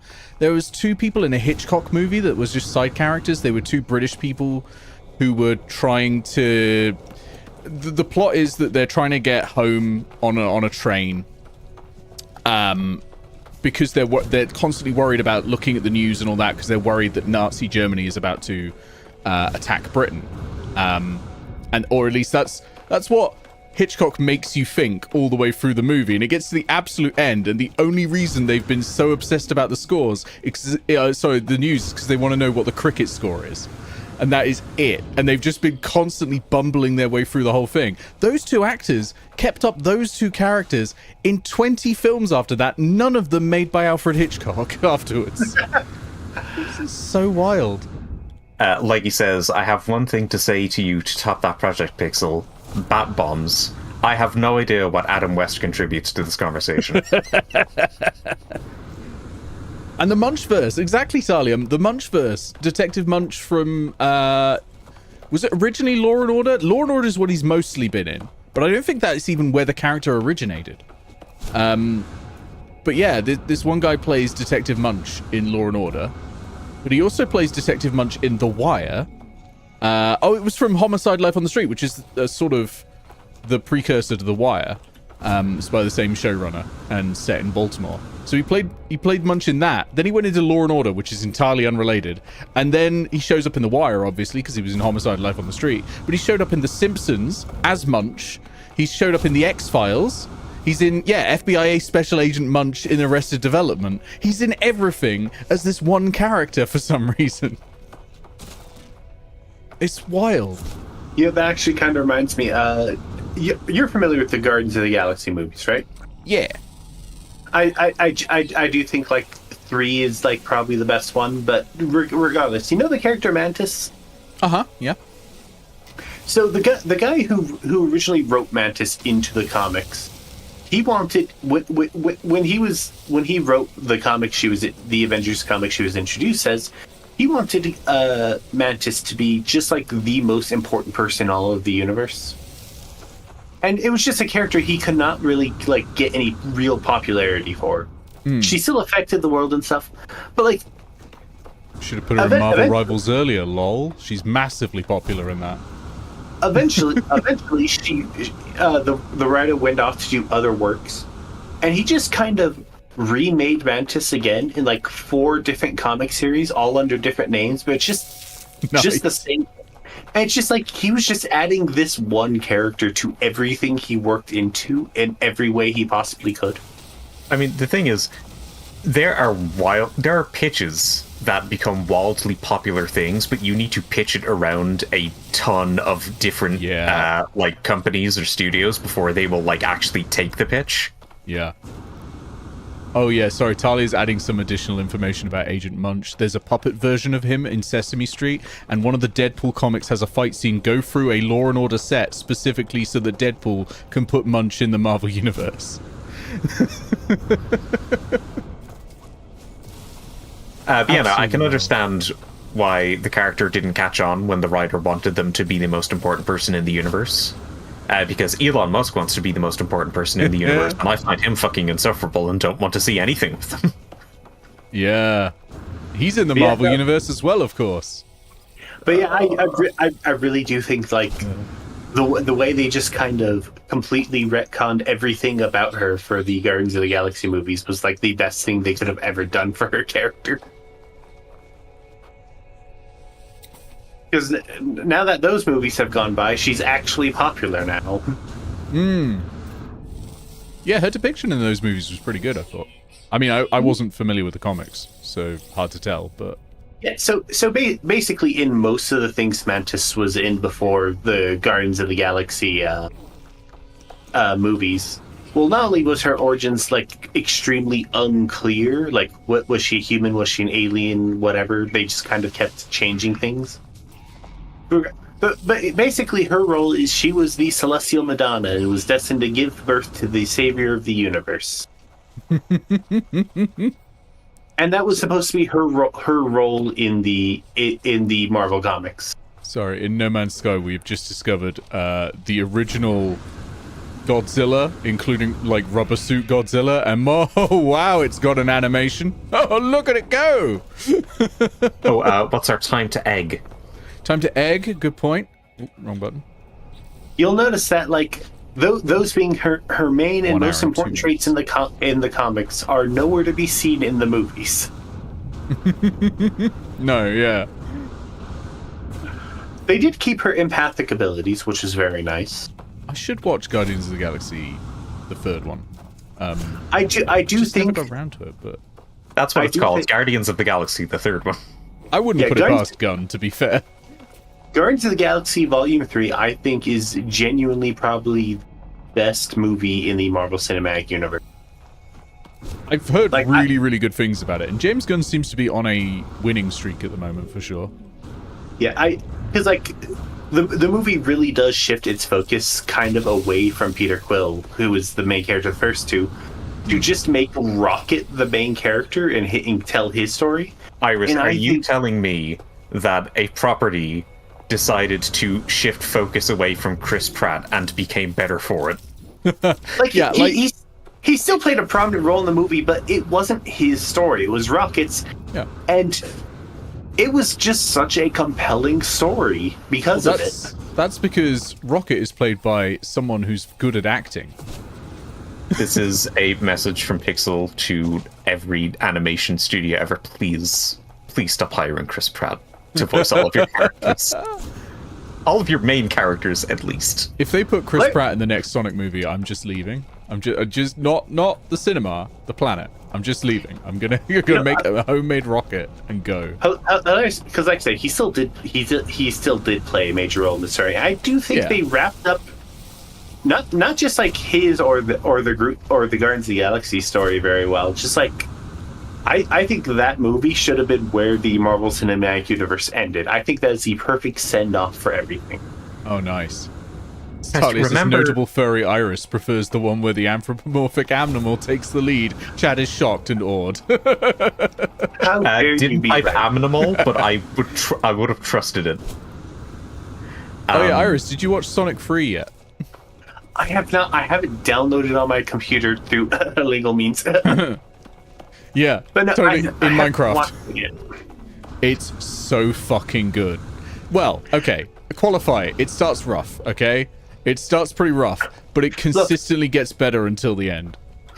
Look, my issue with the Sonic movies is I think they are all extremely good, except for the scenes where, like, the main human characters involved. Oh, yeah, they all suck. The third movie has kind of learnt this, and I swear to God, they are in approximately 20% of the movie at most. No, the second movie learned it very well. Learned it as well. They were in like the first 10 minutes of the movie, then they were nowhere to be seen, save for like a 5-minute scene in the middle, then nowhere to be seen until the very end. Yeah, same happens in this one, and it works. It fucking works. And honestly, let me tell you, they sure do kill Maria. Beautiful. The U.S. military did, in fact, kill a child. Yeah, absolutely stunning. The movie is really good. Keanu Reeves is surprisingly good in it as Shadow. Like he fits so well. Many times you forget it's not like the voice actor from the games. I mean, I wouldn't say that, like, because like I have seen bits from of the movie, and I have also played the Sonic movie levels in the Sonic X Shadow Generations video game. Yeah. Because like they added a few bonus levels where you play as movie Shadow, and it's voiced by Keanu Reeves. Oh, nice. And their voices they're both very good. I think Keanu Reeves is very much a very talented actor. It is not Shadow's voice. Oh, really? Because I think it might be a case that getting exposed to it for a while in the film works a bit better, but I genuinely think it works fantastically. Bree says he was made for the role, and that's incorrect. He was made for the role of Johnny Silverhand in Cyberpunk 2077. Like, aging rocker who you'll find that hates the government. That's Keanu Reeves. I think you'll find that he was perfectly built for the role of Bill in Bill and Ted. Oh, that is also true. Well, that's because at that point he was a young rocker. Now he's an aging rocker and was made for Johnny Silverhand. Except here's the thing. He still played the role beautifully in the third Bill and Ted movie. Okay, fair point. You know what? Fair play. If I got Bill and Ted mixed up, don't let me know. I'm going to live in my delusion. No, he is Bill S. Preston. Yeah. Okay. I will say that in terms of Sonic media that my body is able to digest without throwing back up, nothing has gone down quite so well as those little shorts they made for Sonic Mania. And unfortunately, I think that may be because one of the most prominent elements is that the characters don't talk. I've heard that surprisingly the new Knuckles TV series is apparently like really good. Because it's Knuckles is involved heavily, obviously, but it's basically like a sports movie. They're like going across the country and taking part in like bowling competitions or something. I'm like, you know what? That tempts me. That tempts me now. You know, if you did like the Sonic Mania things, in like preparation for Sonic X Shadow Generations when it was being released, when it was like in that pre-release coming out, they did do a 3-part animated, small animated anthology based around Shadow, and I do think those are really good. Yeah, they are. They are legit really good. I enjoy it when they don't talk because it means that like their character is being conveyed through their actions and their movements. And the characters that they have been assigned by Sega, I find mostly to be insufferable. That is fair. That is fair. Sonic in particular can be pretty insufferable. Shadow as well in some ways. I think that's less the case in the film, because they've put Sonic through a bit more trauma, so he has a little bit more that he's dealing with. I've seen Sonic 1 and 2 through means. Yes. And I still find him kind of insufferable. I gotta say, I refuse to watch 1 and 2. I will not be watching those movies. I don't care. I'm only watching Sonic 3 and remembering that. And it was so good by the end of it, I legit wanted to go back and watch it again. That's how much I enjoyed it. Like, it's really good. Look, I get what you're saying. Sonic 1, you could basically skip. It's unimportant. Please watch Sonic 2. It is so good. But Free is the other qualifying thing I have to say about my recommendation of Sonic 3 is only watch it if you enjoyed Sonic Adventure. If you're that person who has been so irreparably harmed by growing up playing a Sega console that you enjoyed Sonic Adventure, which is objectively a bad game, but I loved, you will love Sonic 3 because it is Sonic Adventure. It captures it perfectly. Sonic Adventure 2 specifically, obviously. Sonic Adventure 1 we'll put in a bin somewhere, I guess. It was a good game, but I think the plot of that just doesn't matter anymore to the rest of Sega. I will say I do heavily recommend, like, when it comes to Sonic things, the IDW the current running Sonic comics that's being made by IDW Comics. They are legitimately so great. Okay. Oh, nice. I think Luke, I may be able.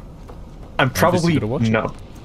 I'm probably not going to read the comics, but I think I might find Sonic more like standable because he won't have somebody like I can imagine what he's saying with my mind instead of there being a voice director who tells whoever is voicing Sonic at the time be as like 90s cool and like as high pitched and as like needlessly energetic as you can be, and also try to get some like taunting aura in there with every delivery, even when it's not supposed to be. And try not to say "did I do that" a lot, because the old one used to be Steve Urkel, and I think it's now Ben Schwartz, isn't it, in the film?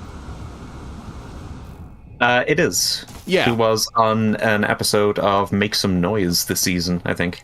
Oh, nice. I mainly remember him from Parks and Recreation as Jean Ralphio, the richest man and like the richest nepo baby in the town. The only other thing that I have heard him in is the DuckTales reboot. Yes, yeah. Where the character that he voices, I wouldn't call exactly not annoying, but also there are other characters to level it out. Yeah. I think Idris Elba does a good Knuckles as well. I was quite impressed by that. I didn't think I'd enjoy the Knuckles to start with because he kind of, I don't know, he kind of mutes himself a little. He lowers the energy a little with Knuckles when he's playing, when Idris Elba is playing it. Nick here saying that he thought he wouldn't enjoy Knuckles at first because unlike Sonic, he doesn't chuckle. No, it's Idris Elba is saying it a little bit muted, as if he's got his mouth like constantly gritted when he's saying it. But honestly, after a while, that really works. Doing like a Harrison Ford thing. Yeah, a little bit. But yeah, because you initially expect that Knuckles is just going to be like a really angry person all the time, but to have that rage seething underneath and he's in control of it, but he is still controlling it all the time, I think really worked. For his portrayal. Yeah, I think one of the worst parts about being a fan of the IDW comics is like the IDW comics has not only like the classic Sonic cast you'd come to know and love and expect, but it also has a slew of original characters that make very common appearances. Come to know and subjectively love. I mean, if you want animation, it's so sad. It's so sad. As well. Sonic Boom was great. The writing in that is absurdly funny.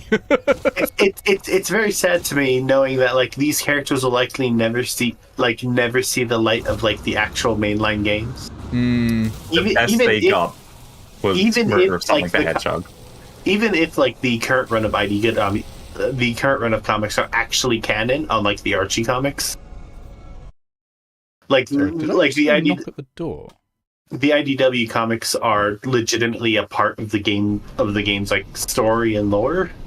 It's still so sad that like a lot of these characters will likely never make their way to the games. Yeah, I mean that's the thing. The stable of characters in Sonic in general is so huge, like so big, and each new series or game seems to add so many more and just never look at some of the old ones. Like Sonic Prime has added like 20 alternate dimension versions of people. I mean, but like they're never turning up. Sonic Prime is like it was kind of iffy here and there, but like Sonic Prime is like firmly in the like its own like universe non-canon thing. True. I mean, if it's you over there with Sonic X. if you want a media series that introduces new concepts and then immediately drops them, nothing is going to do that more than Pokemon. Oh yeah, also Pokemon. And they don't introduce new concepts; they introduce new gimmicks that immediately drop them. Sorry, did I say Isba Eldra? I meant to say Idris Elba. Wait, now my brain's stopping. Idris Elba. Mega Evolution, Z moves, ball seals. Wow, Talia, fuck you. Those aren't like interesting story concepts. Those are gimmicks. I'm not saying they're story concepts, but they are still like concepts. Like a gimmick is a concept. Fuck you, Talia. Also checkmate. In the next Pokemon game being released, they're bringing back Mega Evolution. Sorry, can we bring back the Farquaad pointing prescriptivist and pointed towards Talia? Talia just said the Guild of Icons is the series that keeps introducing things and never going back to them. And I was like, can we point it towards Iris? No, I can't. Not with the positioning of everything. Like, Talia's completely right, but also, Talia, how dare you? Yeah, shut up. I have a sickness, and it's called having new ideas. Also, we stuck on Catlor for a while. Yeah. We could have been in Catlor much longer. Like, oh, yeah. Nick has already admitted like 2 multiple campaigns times. worth of content. Nick has already admitted multiple times that like there's enough at Catlor that he could have probably brought us up to max level there. Yeah, absolutely. I could have gotten you to 20th easy in Catlor. One last thing I will say about Sonic 3 is the biggest endorsement I can give you for that film is when Goggles watched it, my Discord DMs were all in all caps. Nothing but all caps. So excited that Goggles forgot to turn caps lock off. No. There's so many wonderful little bits that you've got to be just absurdly into the games to get as well. It's very clearly made purely for fans of the games and not for anyone else. Like, it's wild. But yeah, but yeah, Nick, I do very much recommend going to your preferred totally 100% legal comic book reading website and reading through the IDW Sonic comics. I think you would greatly enjoy them. I think Nick's consumption of content happens more while he can do stuff to it. So, like, please don't do stuff to Sonic the Hedgehog. I've been on the internet long enough to know where that goes. Something he can edit to. Bree, are you familiar with the plot of Sonic Adventure 2? Like, have you ever seen anyone play through it? I would say play Sonic Adventure 2 before watching Sonic 3, but I think you'd enjoy it perfectly fine as someone who hasn't, because you have experience enough with the Sonic series and with me shouting about things from the Sonic Fandom Wiki that you probably, you'd get most of it. I think the only thing that would improve it for me is if at one point Robotnik said, you know what they say, the more the merrier. And legit, there are multiple you know what bits they say, the more the merrier. where dialogue lines in that film are lifted from Sonic Adventure 2 as well. And incredible. I do gotta admit, there's one thing I have like seen about Sonic 3 that I was very disappointed from. Apparently in that movie there was a rendition of the classic Sonic song "Live and Learn." Yep. But like, apparently the lyric portions of it was just like 10 words total through the entire 3-minute soundtrack. I don't know. It's I can't remember exactly. I definitely think they used a few more than that. The tricky thing is it's kind of, how do I say this without spoilers? It's done in a way that it's meant to match up with the scene very well. Yeah, matching the scene, and the scene is also cutting between 2 sets of characters at once. So it's only really there for Shadow and Sonic and not for the other bit that's happening. Because obviously it doesn't make sense for them at that bit. Also, So I imagine that might be why might it be cuts. talking during it. There's some talking as well. Yeah, there's some what Goggles amusingly called toxic Yuri going on. You know, as all cartoon films must. See, my problem with Sonic as a character is that the 90s happened, and Sega decided we need to reinvent this character and we need to make him the epitome of the 90s. And then even after they reinvented his toxic Yuri. Perfect. And even after they reinvented his design multiple times after that, they never redesigned his personality again. I mean, they tried to with Sonic Boom, and it worked at least worked very well with the TV show. It didn't work at all with the games. TV show is great. The game is shit. The Sonic Boom there were game three is... of them. Oh, there were 3 of them? They didn't Sonic... even finish the first one when it released. Sonic Boom was meant to release as like a new reboot franchise for Sonic. Then why didn't they finish the game first? What were they doing? Two of the games came out on handheld consoles, I believe, to tell you where it went after that first one. That mainline Sonic Boom game is legitimately broken. You can just jump infinitely into the sky and just go and boundary break immediately. It's not even a thing you have to be like speedrunning strats to do. You can just do it. What the fuck? But at the very least, we did get one very good thing out of that whole fiasco, and that was the TV series. Yeah, which was great. The comedy, I've never seen like whole episodes, but I went looking for like scenes from Sonic Boom that were really funny, and oh my god, the comedy in that is fantastic. God, imagine a video game series having really good comics. Couldn't be me, a person who enjoys Bloodborne. Rose says there are always more Sonic games in media than you think. For more information, Google Sonic Inflate user was permanently banned for this post. Like, I say this in the most endearing way possible. Like, Sonic Boom, the way that the TV series was structured, it was like a halfway point between like a classic Saturday morning cartoon and a Family Guy style sitcom. Remember, I was saying this endearingly. I just really like the line, "Hey, Danger is my middle name. I thought it was the."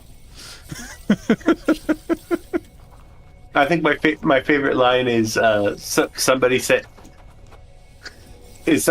Roger like at the end of like a like as like a confirmation. Yeah. Like, hey, yeah, go do this. Yeah, Roger.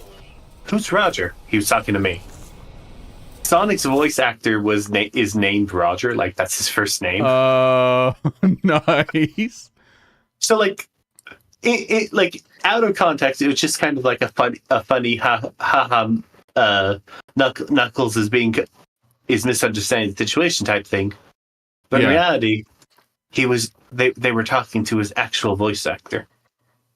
Oh, fantastic. Yeah, Bloodborne comics. Nick, this isn't going to be spoilers because this character appears really early, and also you'll probably forget even the name. But there's a character in Bloodborne called Eileen the Crow, and she's fucking awesome. And there is a comic from the Bloodborne comics that is dedicated solely to her, and it is so bad. Oh, wow. Okay, fair. It is like being handed gold and grinding it down until there's hardly any left, and also it is shaped like shit. That's the scene that I loved. So the villain shows up in front of Amy and Sonic and says, "Who dares oppose Nominatus, viral sensation and destructor of worlds?" And Amy goes, "Viral sensation? You mean like that cute sneezing panda?" And Sonic just goes, "Or all those weird pictures of me?" Yeah, so the fact that they were just like allowed to do like basically whatever they wanted outside of a few exceptions really helped with how good the writing was in that show. Yeah. Maybe he's hungry. Yeah, let's feed it a chili dog. Everyone loves chili dogs. Tails going, "I don't think he can eat solid food. He's a baby." And Sonic goes, "Then put it in the blender." And Knuckles goes, "Well, if you say so. The chili dog, not the baby." like one of the very few things that actually had to like be very careful around was actually like the inclusion of Shadow the Hedgehog in the series. Oh yeah, because like Sega's like weirdly protective over their portrayals of Shadow the Hedgehog. I presume Like, because of all the guns. Even more so than like any other even more so than Sonic himself. I was gonna say, like, they change up Knuckles all the time, and he's one of their like core free characters, right? And yet they released the game Shadow the Hedgehog. Curious. I will defend Shadow the Hedgehog, Shadow the Hedgehog video game to my grave. It's so bad it made Bree throw up. Okay, that's how bad it is. Masterpiece. It's objectively bad. I'm sorry. It's not even subjective. It's not like Sonic Adventure 2 where there's bad bits, but you can have a lot of fun with it, for sure. Shadow the Hedgehog is just bad. It's bad all the way through. It's a bad concept. It's been executed poorly. You have to play it like 200 times to get the actual ending. It's just bad. There's that bit with the more the merrier. It's just bad. One, you only have to beat it 10 times, which I will admit is the absolute worst part of its game design. Just the way they set up the story structure. Not the fact all the boss fights seem to only give you like one gun and then assume you're gonna fight it like you're Sonic the Hedgehog instead in the game about having guns. Okay, I don't want to be mean while I'm saying this, but Bree is just kind of bad at the game. Oh, wow, catching strays there. And to be fair, she had to play Sonic the Hedgehog and then go and throw up. Like, you chuckling Shadow the Hedgehog while you're throwing up. Yeah. She'd been poisoned. Sorry, there's someone outside my window with a leaf blower. Oh, okay. You know, the I love Shadow the Hedgehog. I genuinely I love its story. I love the kind of like fun depiction of Shadow himself. I'm just saying it's like stealing candy from a baby, which is fine by me. Also, hi Bree, don't kill me. So, Nick is known as Crumpet. You shall be known as Croissant. Why Have a good day. did you have to cook? I was defending you. Why did you have to come in here and say Crumpet? Well, no, Iris is Croissant. I'm Croissant. Croissant. Croissant. Croissant. You know, the Eileen the Crow, the comic, the Eileen the Crow comic, it is just like, there is no action at all. It is just her wandering around and then eventually at the end falling down. The art is repeated so much. The dialogue is repeated so much. It's like a comic interpretation of a fugue state, but a fugue state is not fun or interesting to experience. Oh my Okay, God. but like, I'm guessing it's not done like for artistic purposes. It's done for laziness purposes, I'm guessing. I would assume so. Like, you could say charitably that it was artistic, but I don't get the art unless the art was trying to be repetitive and boring and not really worth reading at all. When will my package arrive? Ugh. Sorry, I keep refreshing the Amazon thing. That's why I have to keep alt-tabbing out of No Man's Sky. Look, like, I love Bree. I really do. Her gameplay of the Shadow the Hedgehog was painful to watch. I'm sorry. We can say that they're bad at playing Sonic games. They took 24 hours to complete Murder of Sonic the Hedgehog. I don't think that was down to Bree. I've seen people take longer, and how long it takes to beat Murder Shadow the Hedgehog is directly proportional to how many people are in the voice call. No, Murder of Shadow the Hedgehog is the sequel that's coming this year. Oh my God, that would be great. They should do that. They should do another one. It's on the submarine now. Oh, hell yeah. I think the Murder of Sonic the Hedgehog, bizarrely, despite it being a joke, is legitimately a good game. I think it's one of the better entries in the Sonic series, unfortunately.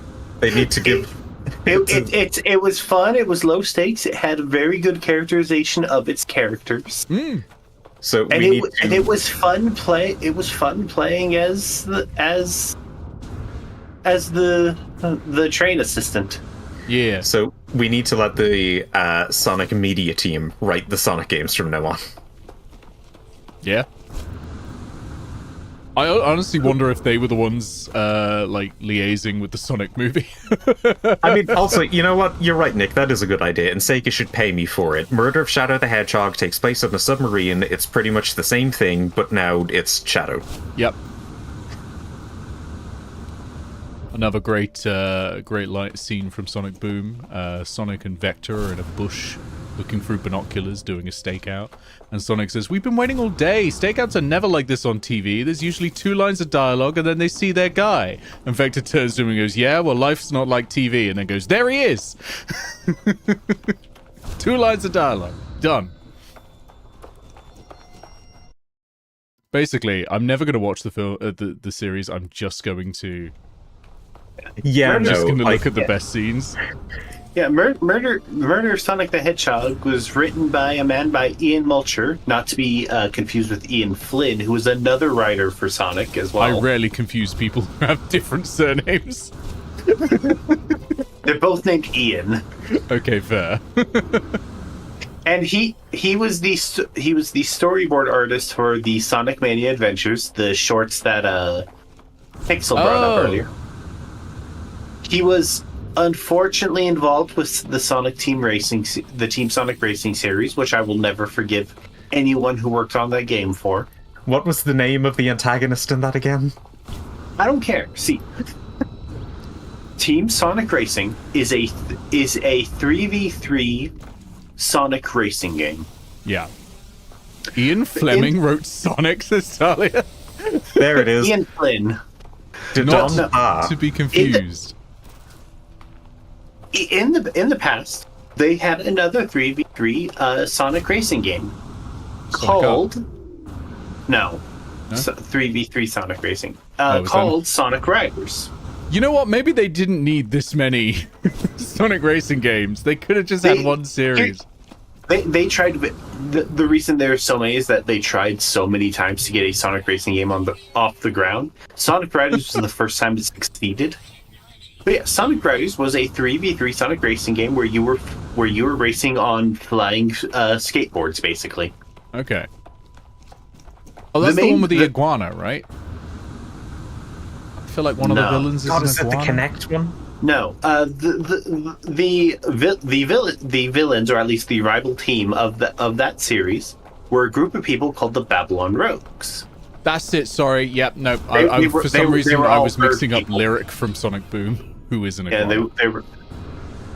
Yeah, Sonic, you know, and when it comes to racing in the Sonic universe, generally the Babylon Rogues tend to be involved.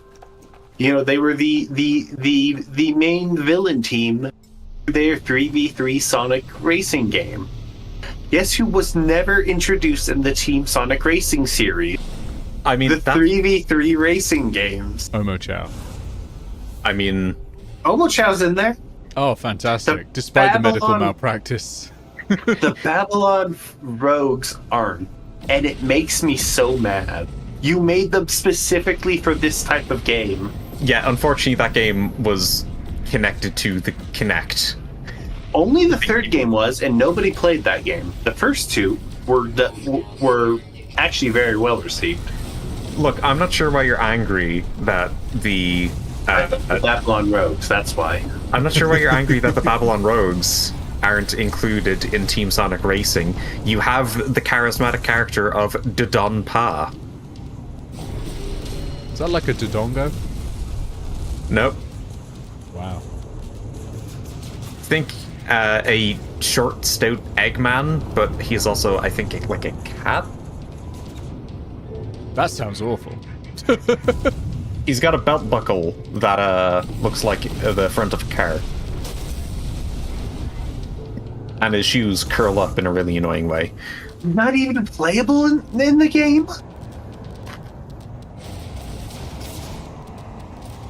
Why would they make him the main villain of the game if he's not playable. Also, Nick was onto something, though. The best Sonic racing game so far has been Sonic R. Not because it is good or plays good in any way, but because it's the only one where they're actually racing on foot. You know, Sonic, a character known for being super fast, but he gets in a car when he's racing. I've never liked any of the Sonic racing games. It's just conceptually been something that annoys me. To be fair, I do think they did with the extreme gears, the weird flying skateboard things. I do think they did very well in with the Sonic Router series with those. They feel like they fit in the Sonic world very nicely. And like the whole reason Sonic's even using them is because somebody who is the Babylon Rogues, who are the primary people who use these in lore, were mocking him on his slowness, so he wanted to beat them at their own game. Like, it was an ego thing for Sonic, which worked very well. Also, sorry, Iris, but in terms of Sonic R, they introduced the character the Tails doll. Tails doll was really cool. Which is more popular than the Babylon Rogues.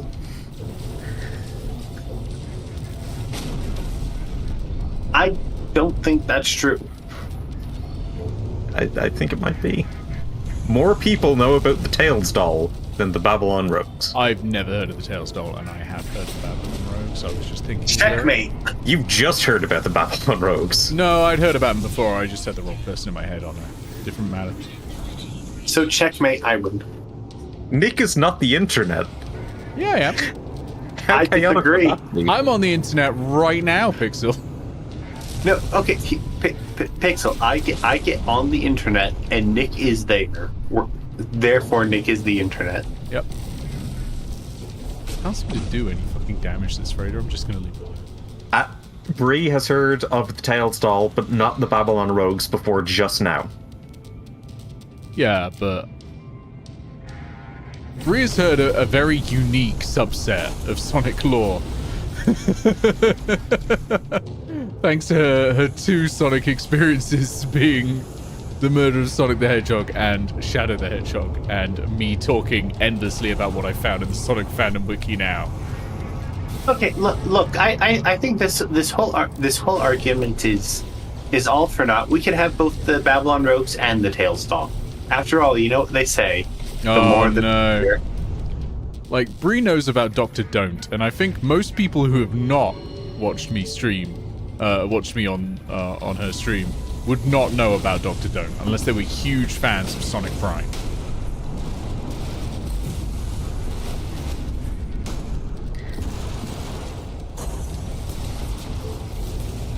I've done a lot of successful piracy, and my wanted level is only 2 right now.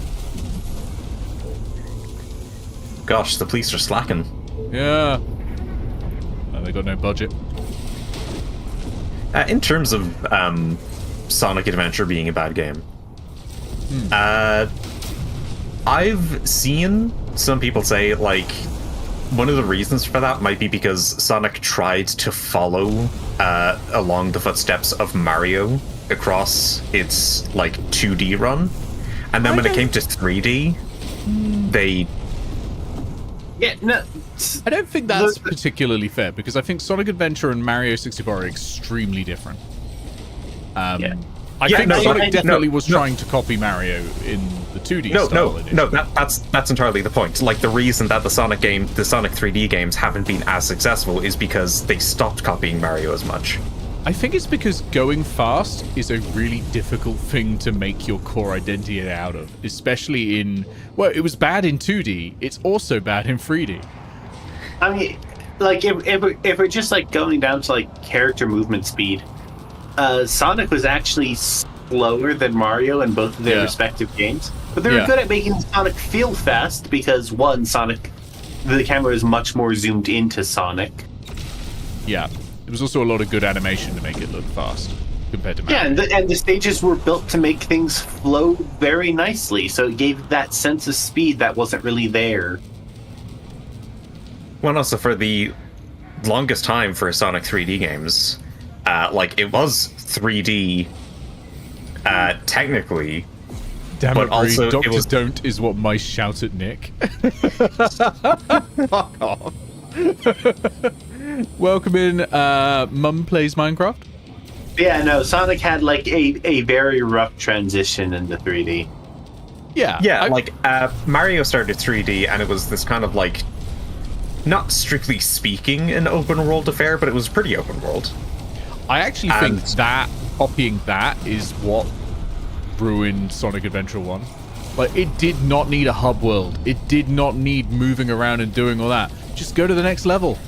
The levels themselves were actually pretty fun in Adventure 1, and I think all right in Adventure 2 they added some new mechanics that worked and some that didn't. But Adventure 1 felt both fast and also exhilarating to play. For me, unless you were doing the Big the Cat story, that should not have existed. What the fuck?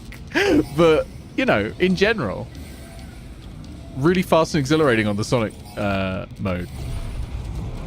Y'all, Nick hates fishing mini games. I do. I do. I hate fishing minigames. I think they are just universally bad. Including the fishing in No Man's Sky, I'm sorry. But No Man's Sky is fine to have a fishing game because it's about relaxing, you know? Nick has no fun nor whimsy in his life anymore. Not a single fun or whimsy bone in my body. Give it a month and Nick will start telling people that petting dogs in video games is a bad mechanic. Absolutely not. I will never say that. By the way, Iris, how did you get on with Midnight Suns? Did you pet the dog? I did. Did you pet the dog enough to realize that when you pet the dog, you level up the dog and can eventually take the dog in combat? I did not. It's the best game that you can pet the dog in because petting the dog is legitimately better for you in the long run. I assumed the dog combat was tied exclusively to those old dog challenges. Nope. Charlie is incredible in the actual main game. Once you pet the dog enough, it's absolutely absurd. I was like, they've stopped doing Sonic and Mario at the Olympic Games. But it really is a tragedy. Here's a pitch. Paper Sonic and Mario. Oh, that would be good. No. Paper Mario and Sonic Boom at the Olympic Games. See, one thing I think is a pretty good sign that 3D Sonic can work is Sonic X Shadow Generations. Because Sonic Generations was pretty good, but it included a lot of 2D Sonic in it that ended up being less fun than the 3D segments. And it seems, I haven't played it yet, but from what I've heard, there's a lot more of the 3D levels in Sonic X Shadows Generations. And they are also good, apparently. Like, actually fun and exhilarating. I'm really hopeful that Sega's finally worked out how to do 3D Sonic, and it's only taken this many decades. I feel like Sonic X Shadow Generations has the same problem that the Wii did with the Wii U. Yeah, it's kind of got the same name and it's stuck. It sounds like a kind of add-on or a re-release, but no, it's a wholly different thing. It's not though. The Sonic campaign is very much just Sonic Generation. It's literally just Sonic Generations. There have been some like minor script changes, but otherwise it is literally. It's closer to the Mario 3D World and the Bowser with the Bowser add-on thing, where they add a second new campaign to an already existing remake. So the Sonic stuff is basically the same. All the new stuff is on the Shadow end. Yeah, I was just going off what Nick told me, so maybe Nick doesn't remember Generations that well. I mean, I remember it relatively well. It's just that the Shadow side that they've added has a lot more 3D stuff going on than the 2D because stuff. Shadow the Hedgehog was a very serious 3D game. I think it's because there's not really any classic 2D stuff for Shadow. Like, he was born in the 3D era. I mean, yeah, and his abilities are also centered on the 3D era. Yeah, all of his levels and boss battles are based on 3D Sonic games because those were all the ones he was in. Yeah. Sonic Adventure 2, Sonic Colors, Sonic 06. When do you think we're getting? Oh god, Sonic 06.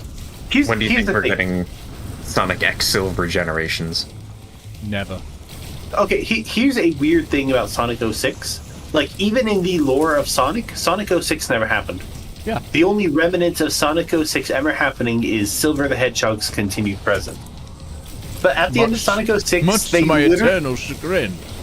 I don't know, people hate Sonic 06, they love Silver. People the only reason I love dislike Silver is because I'm reminded every time I see Silver of Sonic 06. Like, that's it. No, people hate Sonic 06. Okay, they but love like at the end of Sonic 06, Sonic and the human girl go back in time, and they literally destroy the. They end up destroying the thing that acted as the catalyst for the entire game. They literally erase the game from existence. Did the kiss happen before or after that? Did what? Did the kiss happen before or after they destroyed it? Before. I think the only people who actually remember the events of Sonic 06 are Sonic and Silver, and that's it. It's even referenced in Sonic X Shadow Generations on the Shadow End. When he fights Mephiles, the main villain of Sonic 06, Shadow doesn't know who this guy is, despite the fact that he literally modeled himself after Shadow. Talia says, I much prefer the 2D parts of Generations. It's okay, you can be wrong about things. We're on the internet, no one will know. Just don't say it. I mean, if you count the video game design section as, like, altogether one thing, even if we covered different parts of video game design, that lasted a while. I like how the stream stayed on one topic for more than... Oh, the first time the stream stayed on one topic for more than 5 minutes is Sonic. Yeah. Bro, we were on Kingdom Hearts for a full 15 minutes, and all of that was me talking about my love for 358 Days Over 2. 17 minutes until egg hatches. I gotta find a good planet. I went on a full rant talking about that game. Oh no, my delivery is 7 stops away, and the egg is about to hatch. God damn it! Delivery better not distract me from Eggadome. You can probably choose when it's gonna hatch, right? Like, yeah, I think I just activate it in the inventory. But I want to find a good planet. I want to find a good planet to birth this monstrosity into.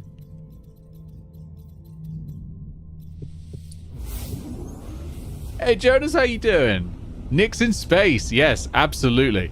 I've been in space a lot for the last few days. A lot. Yeah.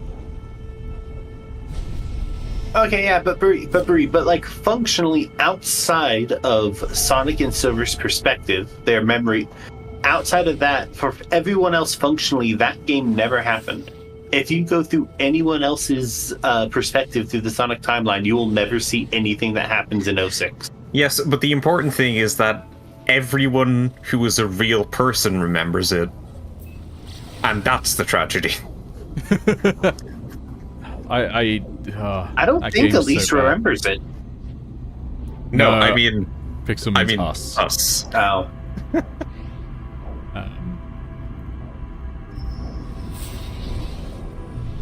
Trade frequency again. It's never anything interesting.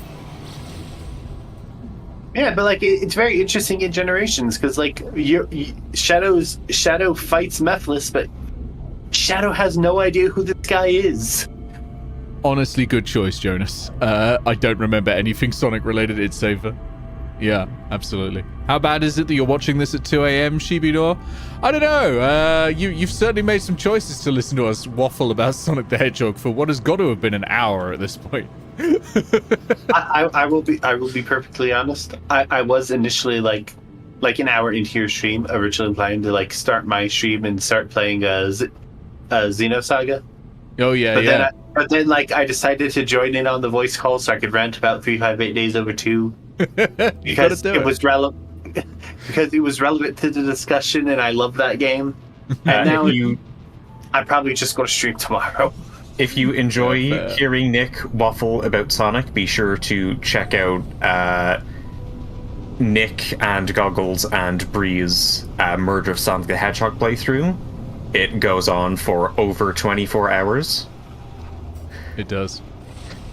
Yeah, it's the origin of my raid notification, the logic pit sound effect. You need to set aside a day without sleep.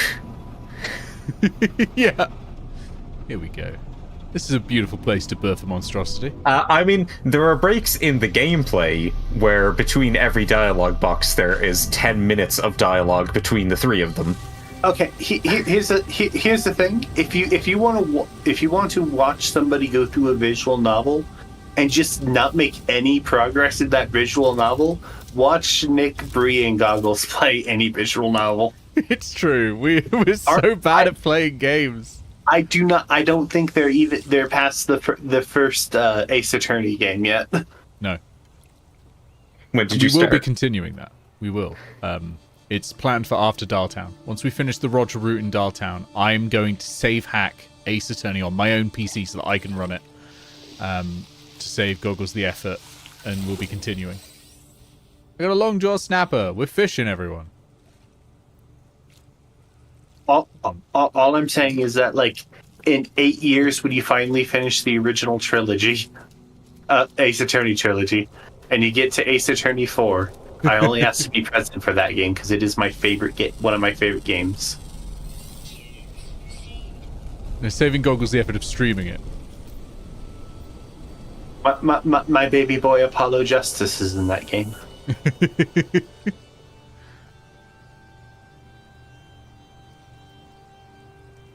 The Chow Band was a worthy distraction.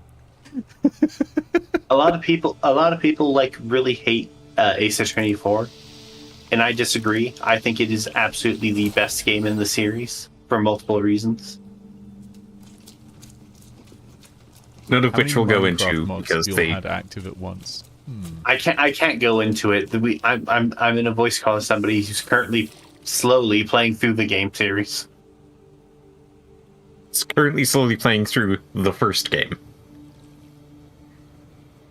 Jonas, 1,000 times resist is on my wish list. I have been very interested by it. Very interested indeed. I've not played it yet, but I will be. I've heard really good things. I don't know, Bean. I'm like, Ace Attorney 4 is one of those games that, like, it's one of those games that people tend to appreciate more now that it's like time has passed and the initial controversies around it are not really an issue. No, I agree with Bean. Because if this is the Iris Bad Video Game Opinions Hour, then that means that it's also the Pixel Good Video Game Opinions Hour. No, that can't be right.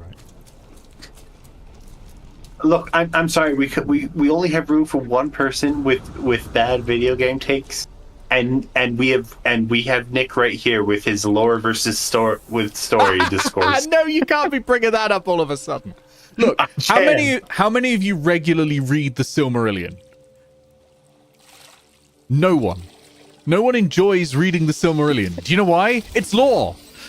I enjoy finding an item in a FromSoft game and then reading the description and getting a snippet of the lore and then getting to go back to some action. You can't fight like fucking enemies between sections of the Silmarillion.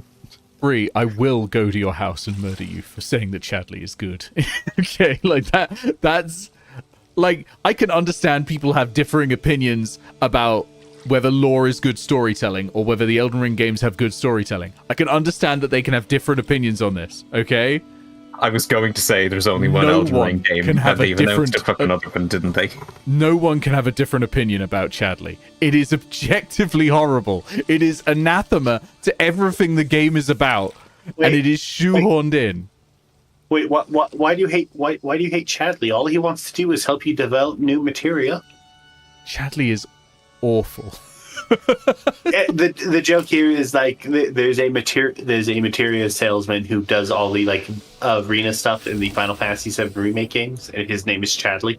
His name is Chadley, and he looks like a 5-year-old who's just come from the most expensive private school you've ever seen. And he turns up. The first time he turns up, you're in the middle of the you'd be Sector 7 below the plate, right? Yeah. Like, where everyone is dirty, everyone is, like, wearing armor, and they're all, like, scrounging to survive. This fucking kid turns up, and he hasn't been mugged? What the fuck? I think it's kind of hard to mug a literal android who could probably crush anyone's skull with his spare hand. He's just the worst. He just wants to help you develop new materia.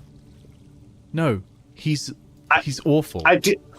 I do think he has like just an overall much better place in the story for Rebirth than he did in Remake. I really want to play Rebirth. It's out. It's on my list. It's now I've finished Metaphor. It might be the next thing. The next big thing I play.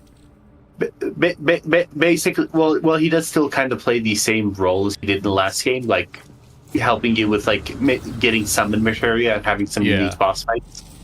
He's basically tied to all of the Ubisoft open world stuff that you end up doing as you're going through the game. Oh no, you're not selling it to me. He's the one helping like point you towards those objectives. But like it's better for him in this role because like he actually gets like more role in the story outside of just like the clean looking kid who sells who has you put on VR material goggles, and I only assume personally beats you up himself as you think you're fighting a god. I like to think that's how those work. You put on the goggles and get to a fighting stance. Oh my god! And like as you're trying to fight like Leviathan or whatever, he's just beating up Cloud. This is the only correct interpretation. Chadley is now good. Google's the image. This is the kid from Lies of P. Honestly, he looks like he's in a boy band. It's like he looks like he's the kid from the Phantom Menace. He looks like he's 5-year-old Justin Bieber. He's awful. I love Chadley. Chadley's actually great. I would be fine with it if the character design wasn't this bad and the name wasn't this bad. I do think Chadley is a choice. Just make him look like literally any other of the kids in the game, and it would be okay. It's just awful. It is just awful. Okay, counter argument. He's a character who was both designed and built by Hojo. Yeah, sure. He is an android built by Hojo, the worst person in the world. And we're frankly lucky, given he's an android made by Hojo, that he's not some sort of sex doll. But at the same time, right, it just doesn't fit. He didn't need to be an android made by Hojo in order to explain his existence, by the way. They could have just had a kid who steals into Shinra occasionally and nicks things. Lord knows it's easy enough to break into that place. But it's just awful. It's the fact also they hide that behind, like, you completing all of the arena stuff. So for the average player of the game, no one knows that. Hojo tried to make a sexy near android based on 9S. Oh, no. Here's the thing. I disagree with that because Final Fantasy VII Remake is ostensibly a JRPG. That is what it is. And there's nothing in the world JRPG fans love more than overly difficult super bosses. I didn't play all of those. I didn't do the arena. I at that point I was like, there's more important things going on in the plot. I'm gonna do them actually. I don't have time to dick around in the arena. No, Iris, it may be a remaster. I mean, don't even start it again. No, it's not a remaster. This one is absolutely not a remaster. This is a remake. It's not even a remake. Final Fantasy VII Remake is a false name given to it. It is a sequel. It is a sequel. Yeah, it is absolutely. It's the Stanley Parable of Final Fantasy games. It's fucking incredible. I love. I'm just saying again. We could call it a remix. You could call it a remix, maybe. Actually, that would fit pretty well. So, I don't know where I would put it because of basically there's references in I think both Remake and Rebirth to Advent Children, which I think canonically comes after Final Fantasy VII Original. Yes. Jonas, 9S can do a lot wrong. 9S is an incel. But yeah, in fact, not only do the boss shades at the end take the form of the Sephiroth fragments from Advent Children, Kyrie and what's his name, the guy who helps you break out of Don Conero's. Oh yeah, I know who you're on about, but I can't remember his name. Those two are two of the three main characters from the Advent Children prequel novel. The third one being a guy who hasn't been introduced in the games yet, but is Rufus Shinra's half brother. Egg. But yeah, Is it egg those three characters come from an Advent Children prequel novel and were added into Remake and Rebirth to better fit them into the overall lore of Final Fantasy VII. Nick, how many stops away is your delivery? 2 stops. How 2 close is stops the and egg? 3 minutes and 30 seconds on the egg. It could. God damn it. I think you're going to miss this egg. I mean, we're not going to miss the egg, but it's going to be an interruption. I think Yeah. Nick is going to miss the egg. So, No. Nick, have you ever played the original Final Fantasy VII? Yeah. Oh, good. Let's not say anything about the Final Fantasy There- game that just came out on Steam. Nick hasn't played that much. Yeah, I'm not going to do spoilers. There are things in there that are very changed up that are very fucking good. Oh, excellent. I'm so looking forward to it. It's fantastic. I'm going to be going through my second playthrough of it. Second or third? I cannot I think wait to third at the completely moment. fuck up a marching sequence and mouth to mouth in Juno. If that still happens, then we're great. Just completely fuck up the mouth to mouth resuscitation minigame. I'm not even going to say anything around Junon. Oh, that's it, Junon, it's not something Juno. that you've it's something you've got to, I think, go in yourself, because it is that fucking good. Yeah, I personally don't play Square Enix games right now, particularly Final Fantasy VII, because I believe they released the remake. They released a statuette of Cloud beside his motorcycle, or maybe on his motorcycle. And you know the story of Final Fantasy VII. It's about eco-terrorists who are trying to save the world. Yeah. Yes. Your statuette comes with a free NFT. Yeah. Yeah, being the Pascal bit was heartbreaking in Nier Automata. That was. Oh, yes. The game is that full of heartbreaking moments by design because it accentuates the final ending, which I will not spoil. But Yeah. without it those is- downer endings, oh. that final ending doesn't make sense and doesn't work. But I obviously it doesn't work for everyone. I know it didn't work for you, Bean, unfortunately. But without it, oh yeah, it's a great game. It's a really good game. It's not for everyone though, but it is. Yeah, I will say there are very few genres of games that could tell a story quite like how a JRPG could tell a story. And also just Right. Nier particularly pissing around with so many different ways of expressing the story, I think does it more than many other games for sure. Like there's so many different permutations on how you interact with a video game. Oh yeah, yes. Yoko Taro is very brilliant when it comes to how he wants Yeah. people to interact with what he makes. Right. This guy is parked up on my road. I'm going to go downstairs, wait for it. You lot keep talking about games. I'm going to be right back, so I'm muting myself, but you will all still be audible. Also, Square Enix wise, I don't find it great when a company says, without irony, we understand that some players enjoy a, play for fun model. What? Everybody. Because That's they wanted the to default introduce model. a play to earn model. Oh, Oh yeah, the play And they're like, model. we understand that some players enjoy the play for fun model. I was like, yeah, because that's the point of video games. yeah, Well, it's exactly. not God, the sole point of video games, but it is the point I'm of very most. glad that NFTs just kind of crash and burned the way they did. You would think so, and that's why so many people think that it is still safe to tread the waters. But my friends, video game companies are still on this shit. because they invested in it when it was at its peak, so they need to try to push it. Bandai Namco is still doing NFTs. Konami is making an NFT marketplace. Yeah. I presume that Square Enix is still going to be trying this shit.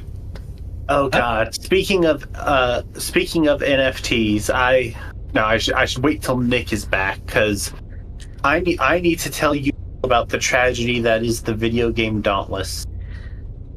Like, Bandai Namco in, I think, November or December of last year had a bunch of Pac-Man NFTs with an ARG thing they did for Pac-Man's 40th anniversary.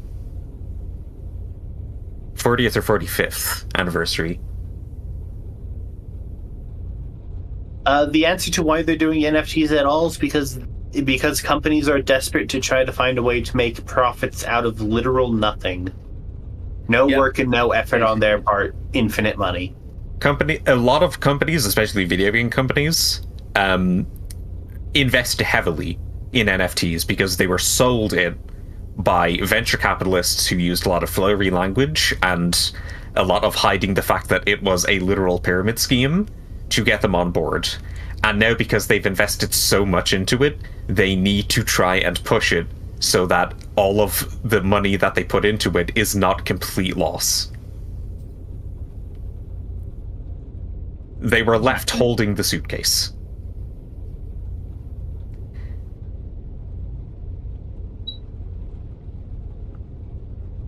It's just, it's just kind of shit. Though I actually don't see NFT stuff as much anymore, but that may be because I curate my timelines quite heavily now. Oh, also, Capcom, they don't do NFTs, they license out their properties to NFTs, the same with Sega. I'm back. It's egg time. Okay, so we're discussing like the horribleness of NFTs, and that brings me to like the greatest tragedy I had to wait for you to come back so I could tell everyone about. Okay. So in December, the hit free-to-play Monster Hunter-like video game Dauntless received a very large major update. Iris, what I'm about to say, I'm sorry to interrupt you. It's going to sound weird, but I must say it. We don't need Sucka Staccato. Yeah, I have no idea right. what that means. We don't need Sucker Staccato. We've got to keep Doug Dimmadome, Sonic the Hedgehog, and Ishii. I'm going to rename Ishii to the Orb. Yeah, so, and this was supposed to be the big update that like completely reinvented it like rebuilt its combat system from the ground up, even letting people have like 2 weapons and stuff that they could switch between mid-fight, like mid-battle, or even mid-combo. We're ready for the egg. It's egg time. Your companion hatched. Chronodo. Let's do this. How big? Can't summon companions here. Why? Hold on. Let me go. Creatures. Because he's Nick, so you're fucking fucking this up. big. I'm not fucking this up. It's just like you can't summon it. It's like, why? Iris has had to pause. And You gotta summon this thing. How can I summon companion? I'm gonna get in and fly back out. All right. I'm sorry. Continue talking while I find someone to land. Okay, so the update came out, and with this update, they also released on Steam to an overwhelmingly negative review on Steam, with thousands of reviews on it, because they absolutely just killed this game with this update. Why is the game not allowing me to summon companions? I'm gonna go to a different planet. So Okay, how do they a few months ago, the development studio was bought out by another company, and this led to multiple things happening, including Epic Video Games dropping them as a publisher, which is why they were able to move to Steam. Mm-hmm. That honestly should have been a sign that like Epic Games is dropping them as a publisher with this. Yeah, The company they're that not bought them exactly discerning. The company that bought them out was a company who did NFT stuffs, and particularly tried to create a economy-based NFT system that was built around an Animal Crossing-esque economy. Oh God. Yeah, so with this newest update, of course, they absolutely killed the game in probably the worst way possible. They took away everyone's weapons except any legendary weapons they had earned, which was one from each weapon class. And No, only I don't if you want to had summon earned them it. in the anomaly because they're tiny in the anomaly, and I want to see this creature's full girth. And the basic sword you start with. Every other sword was completely removed from the game and can now only be accessed as skins. Jesus. All new weapons you have to buy with a premium currency.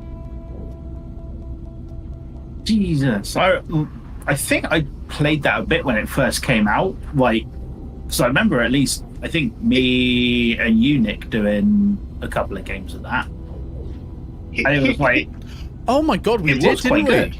good. Yeah. Here's the thing with Dauntless. Dauntless was like genuinely a really fun and very fun and interesting game, and even in like its deadest of development periods where like nothing was really happening, you can still log in, you can still get like full lobbies and match up with people. I logged in after the update just to see how bad it was. I didn't see a single player. I couldn't matchmake with anybody. Wow. That's how dead the game is. And I don't think it's ever going to get any better because apparently the studio that bought out the devs shortly after the update went through, I think it was like almost like the day of, fired almost all of the Dauntless team. Outside of like a small skeleton crew, nobody on that team is working for them anymore because they were all fired. That's pretty shit. Why can't I summon companions here? I think the game might have glitched. So now very quickly restart the game. Not only did they turn a flawed but still fun game into a bad game, they also ensured that the game can never be played as it was.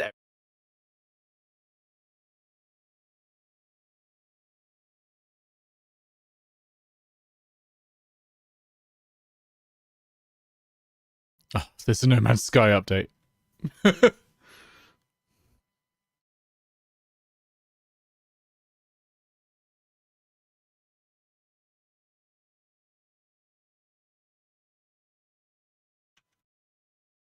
Promising certain bonuses to people who could ascend X amount of weapons. The game had been more popular than it had been for years. Then the day, like 2 days after the update dropped, nobody's playing the game. It is a barren wasteland. I mean, considering what you just said, I'm not surprised that it's a barren wasteland. It's just, it's so sad to see. I don't think I've ever seen a video game die like a truer death than this. Yeah. Outside of maybe Evolve. Oh, Who yeah. here remembers Evolve? I remember Evolve. I was playing Evolve day one. I got all the DLC. I loved that game. All Phase 2 happened. They completely ruined the game and nobody plays it. Guy who Hey, at guy least who we've gets still most got people Battleborn. into DMing Matt Colville wrote most of the characters for Evolve. And honestly, like I really liked Evolve. I think it's probably one of the. It was Exactly, Rose. at least in Phase 1. It was one of the better 1v4-esque multiplayer. Asymmetric multiplayer games. Yeah, it was a good design, and they messed up the monetization of it completely. They messed the monetization, and then when Phase 2 happened, they messed it up mechanically as well, because they gave at least on the human side, the humans came in 4 separate classes.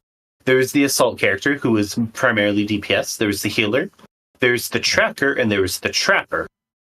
Stream's not down, Bean. I'm showing a technical difficulty screen, and you should be able to hear everyone still. Like, Rose is talking about it. So, like, the big 2 classes here that are the tracker and that got changed were the tracker and the trapper. The trapper's job was to disrupt the monster's movement and place a large shield around the monster to force combat with it. Because in the early stages, it's the 4 players hunting the monster before it could get big enough to where it's hunting them. sorry, to explain why there's a technical difficulty screen, I went to restart No Man's Sky, and No Man's Sky had a 6 gigabyte update in between and wouldn't let me play it until I installed the update. So that's why. So I'm rebooting it now. It's just finished the update. We will go off the technical difficulty screen now, but there were legitimate technical difficulty technical difficulties. So yeah. The trapper was mostly there to disrupt their movements and force fights in the early game.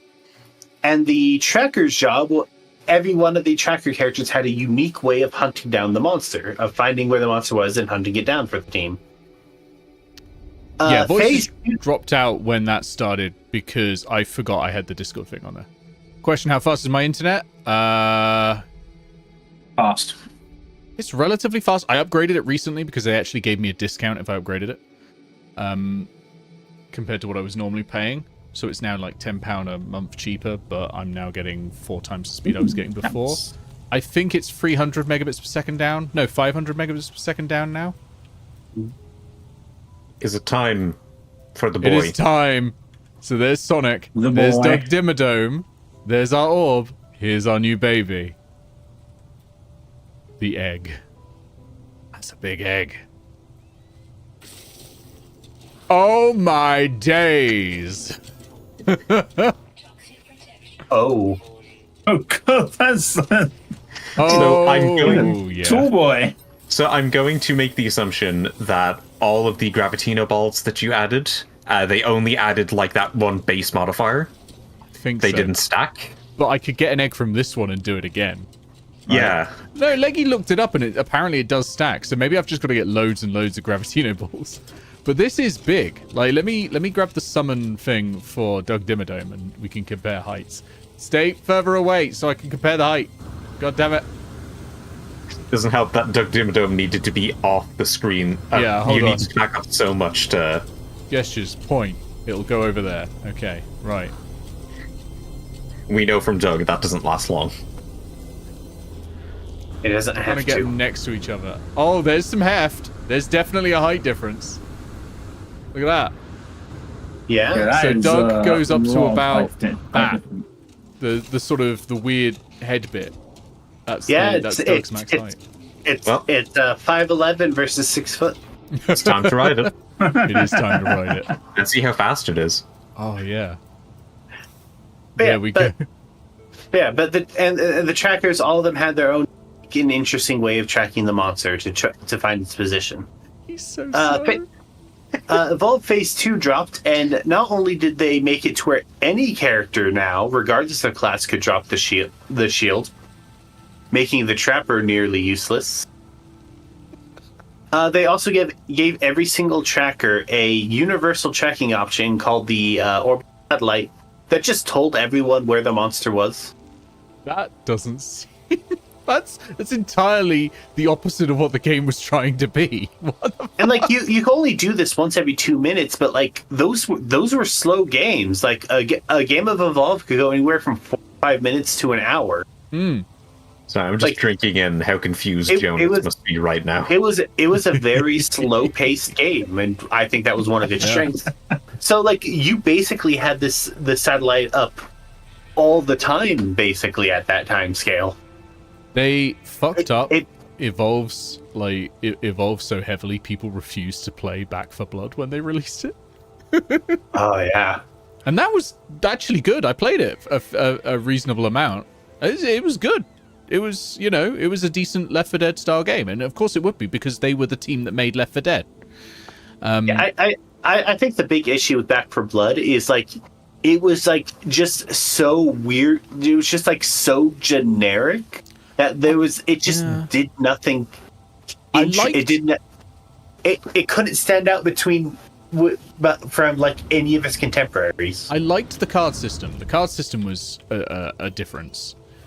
Each time you played the game, it would draw cards from a deck every player built, and those would be modifiers to the level. So it would be modifiers to the enemies, modifiers to your abilities, and that sort of thing, and it would draw from your combined deck of each player. And you unlocked more cards the more you played. And honestly, I kind of liked that, because it made a game that had I think it had a fair few levels in it, actually, at launch, but it made it feel more replayable than something like Vermintide, which only has, I think, like 7 levels, I think Vermintide 2 had. It might have had 9 or something like that, but they felt very samey if you played them too many times. They've now got a roguelike mode, which sort of takes away some of that sameness, but yeah. Yeah, but it couldn't really stand out against the game whose legacy was trying to bring forth. Yeah, absolutely. And it really couldn't grab the attention a lot of its contemporaries could, like either Vermintide or World War Z. Yeah, or Deep Rock Galactic. Eggadome is demanding that you perceive it. Eggadome, I need to rename you. Like even when I was playing through it the first time, I just kept thinking, I kind of wish I was playing Left 4 Dead right now. Yeah, no, I get you on that. Yeah, Jonas, the reason that it is so very big is because its father, Doug Dimmadome, is a tremendously large boy as well. Yeah. So this is the baby after we gene sequenced Doug Dimmadome to be. There's Doug Dimmadome. Doug Dimmadome is large. Eggadome is even larger. Happy favorite. Oh, I love you, Doug Dimmadome. Its name should have been Doug Dimmadome.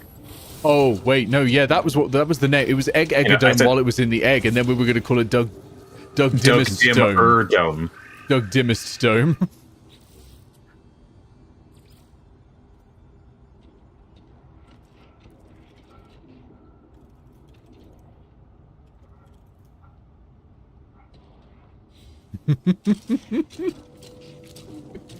When are we going to get a Left 4 Dead DMC / Ultra Kill style system in a zombie game? That's Dead Rising. It's Dead Rising, except Dead Rising 4. Nobody played Dead Rising. Just don't do it. Play the first 3 games. Those 3 are great. Is there a risk these pets will introduce infectious diseases to new planets? Not Doug Dimmadome and ilk, because they're robots. No, there is no risk. Sonic the Hedgehog can only infect you with radness. Yeah. The orb may, in fact, start many pandemics across the galaxy. That's untrue. Sonic is susceptible of passing the metal virus off to people, which is a horrible and violent way to die. Iris, have you seen our Sonic the Hedgehog? I have not. He's way past cool. He looks like the movie version of Sonic the Hedgehog that they originally teased and everyone went, what the fuck are you doing? Put it back. Like the way he runs and the little running idle animation he does. It's totally Sonic. Everybody supersonic racing. That's one thing the Sonic games can definitely say they have over Mario. I'm sorry, Mario, but Sonic has always had the better music. I mean, there were some pretty good Mario tracks. There's some pretty good Mario tracks, but there are some incredible Sonic tracks. I have not met a person who doesn't love the fucking Steam Gardens soundtrack from Super Mario Odyssey. Yeah, but then you look at things like here's the thing about in Mario. Sonic 3 or Knuckles, Sonic and Knuckles.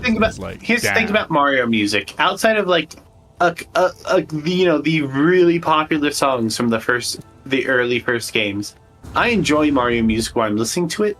While I'm not listening to it, I cannot remember what Mario music it sounds like. Whereas Live and Learn, that will stay with me forever. I continuously play the song "I Am All of Me" in my head on repeat. Hell yeah. Do do do do. Do, do, do, do, do, do, do, do, do, do. See, now that I'm listening to it, I remember it. But once you stop and give it like a minute, I won't remember the song. Yeah. Whereas that's Sky Sanctuary Zone from Sonic and Knuckles, that's in my head all the time. Live and Learn. Live and Learn has now replaced it. But yeah, Sky Sanctuary Zone. What was the final zone called? Wasn't Death Egg. It was something else just before that. One, it's amazing on its own. Second of all, there's a fantastic funk cover, I think, on YouTube somewhere.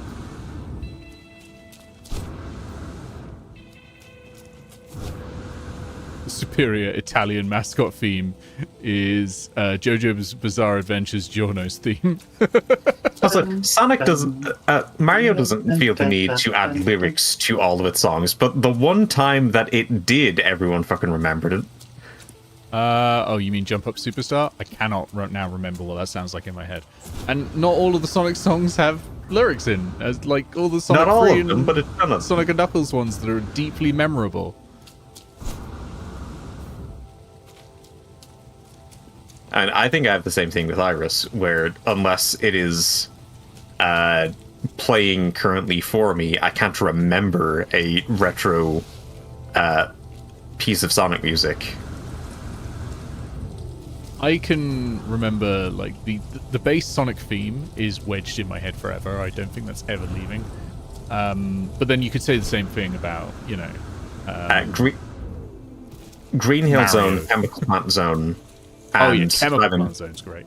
I mean, So- I don't really remember a lot of the classic Sonic songs either, but like, here's the thing: I can't name a single track. I can't even picture a single track from Super Mario Sunshine. I don't think that game had music.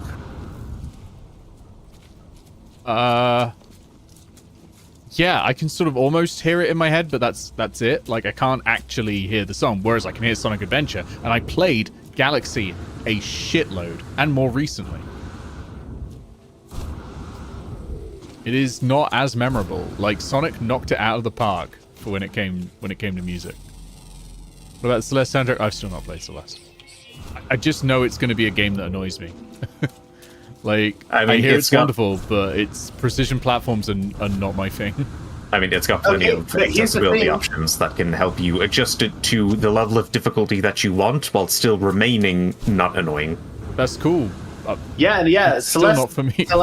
Celeste Assist Mode is probably some of the most comprehensive tools out there. Yeah, that's really cool. It's just a genre. It's not for me. It's. I think I cut my teeth with Super Meat Boy, and then I was like, I'm done. I'm never playing this again.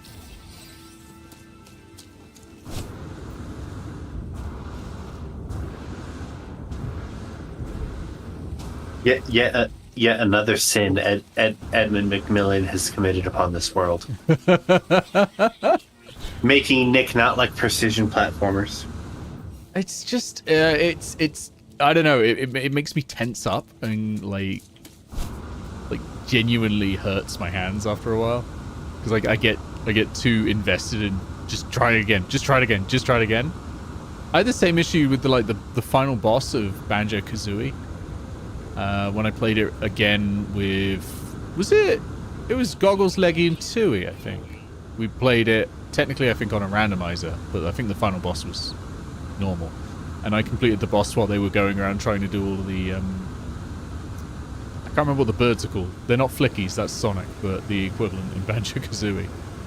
And it took like 20 goes, and at the end, my hands were in a rictus, and I could not remove them from the shape they were in for like 10 minutes. It's not the guy from Castlevania? Yes. We just co-op played it. Oh, okay, it wasn't randomized. We were just running through it as quickly as we could. Co-op, yeah. Great game, Banjo and Kazooie. I think it was one of the peak Rareware games, but that final fight. But yeah, it's the same sort of thing that where you're just close enough. Weirdly enough, I don't have this problem with things like Elden Ring. Like I was much more chill playing Elden Ring for some reason. I'm not saying I was good at it, just that it wasn't tensing me up anywhere near as much as precision platformers do.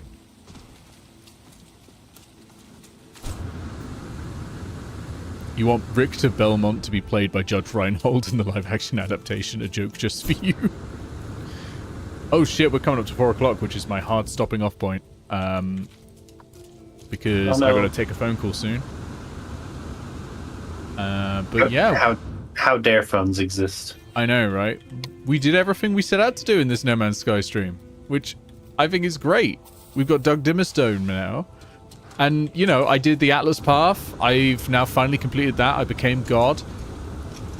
We rented about a bunch of video games. Ran about a bunch of video games. I did all the underwater stuff. We went to the purple systems through hacks and saw a load of the new stuff down there. That was really, really cool.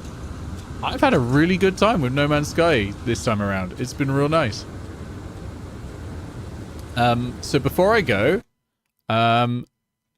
first of all, I'm going to give a shout out to Iris. Yay! Iris, what are you going to be up to soon? Tell us about the Xenogears. Xenosaga. That's it. I was not that shout out command is a lie. I was not playing it. I was planning to play it, but then I got caught up on this. That'll be tomorrow, I swear. But yeah, Xenosaga Xenosaga Episode 1 is the first of 3 Xenosaga video games for the PS2. That was the predecessor of the Xenoblade Chronicles series. And it's a game that I've been meaning to play for a while now.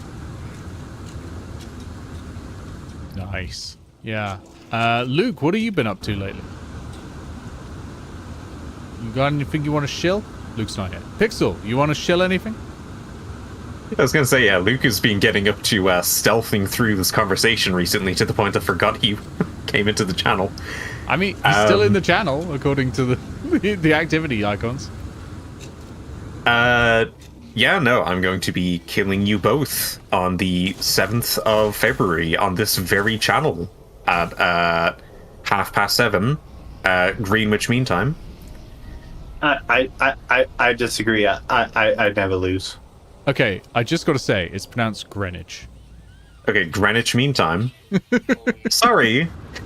I'm going to get my own back because of all those Irish names that you mock me for not pronouncing right. I mean, hey, I think it's more of a Vermilion witch, honestly. I mean, you had plenty of years to teach us how to say Greenwich right. It's true.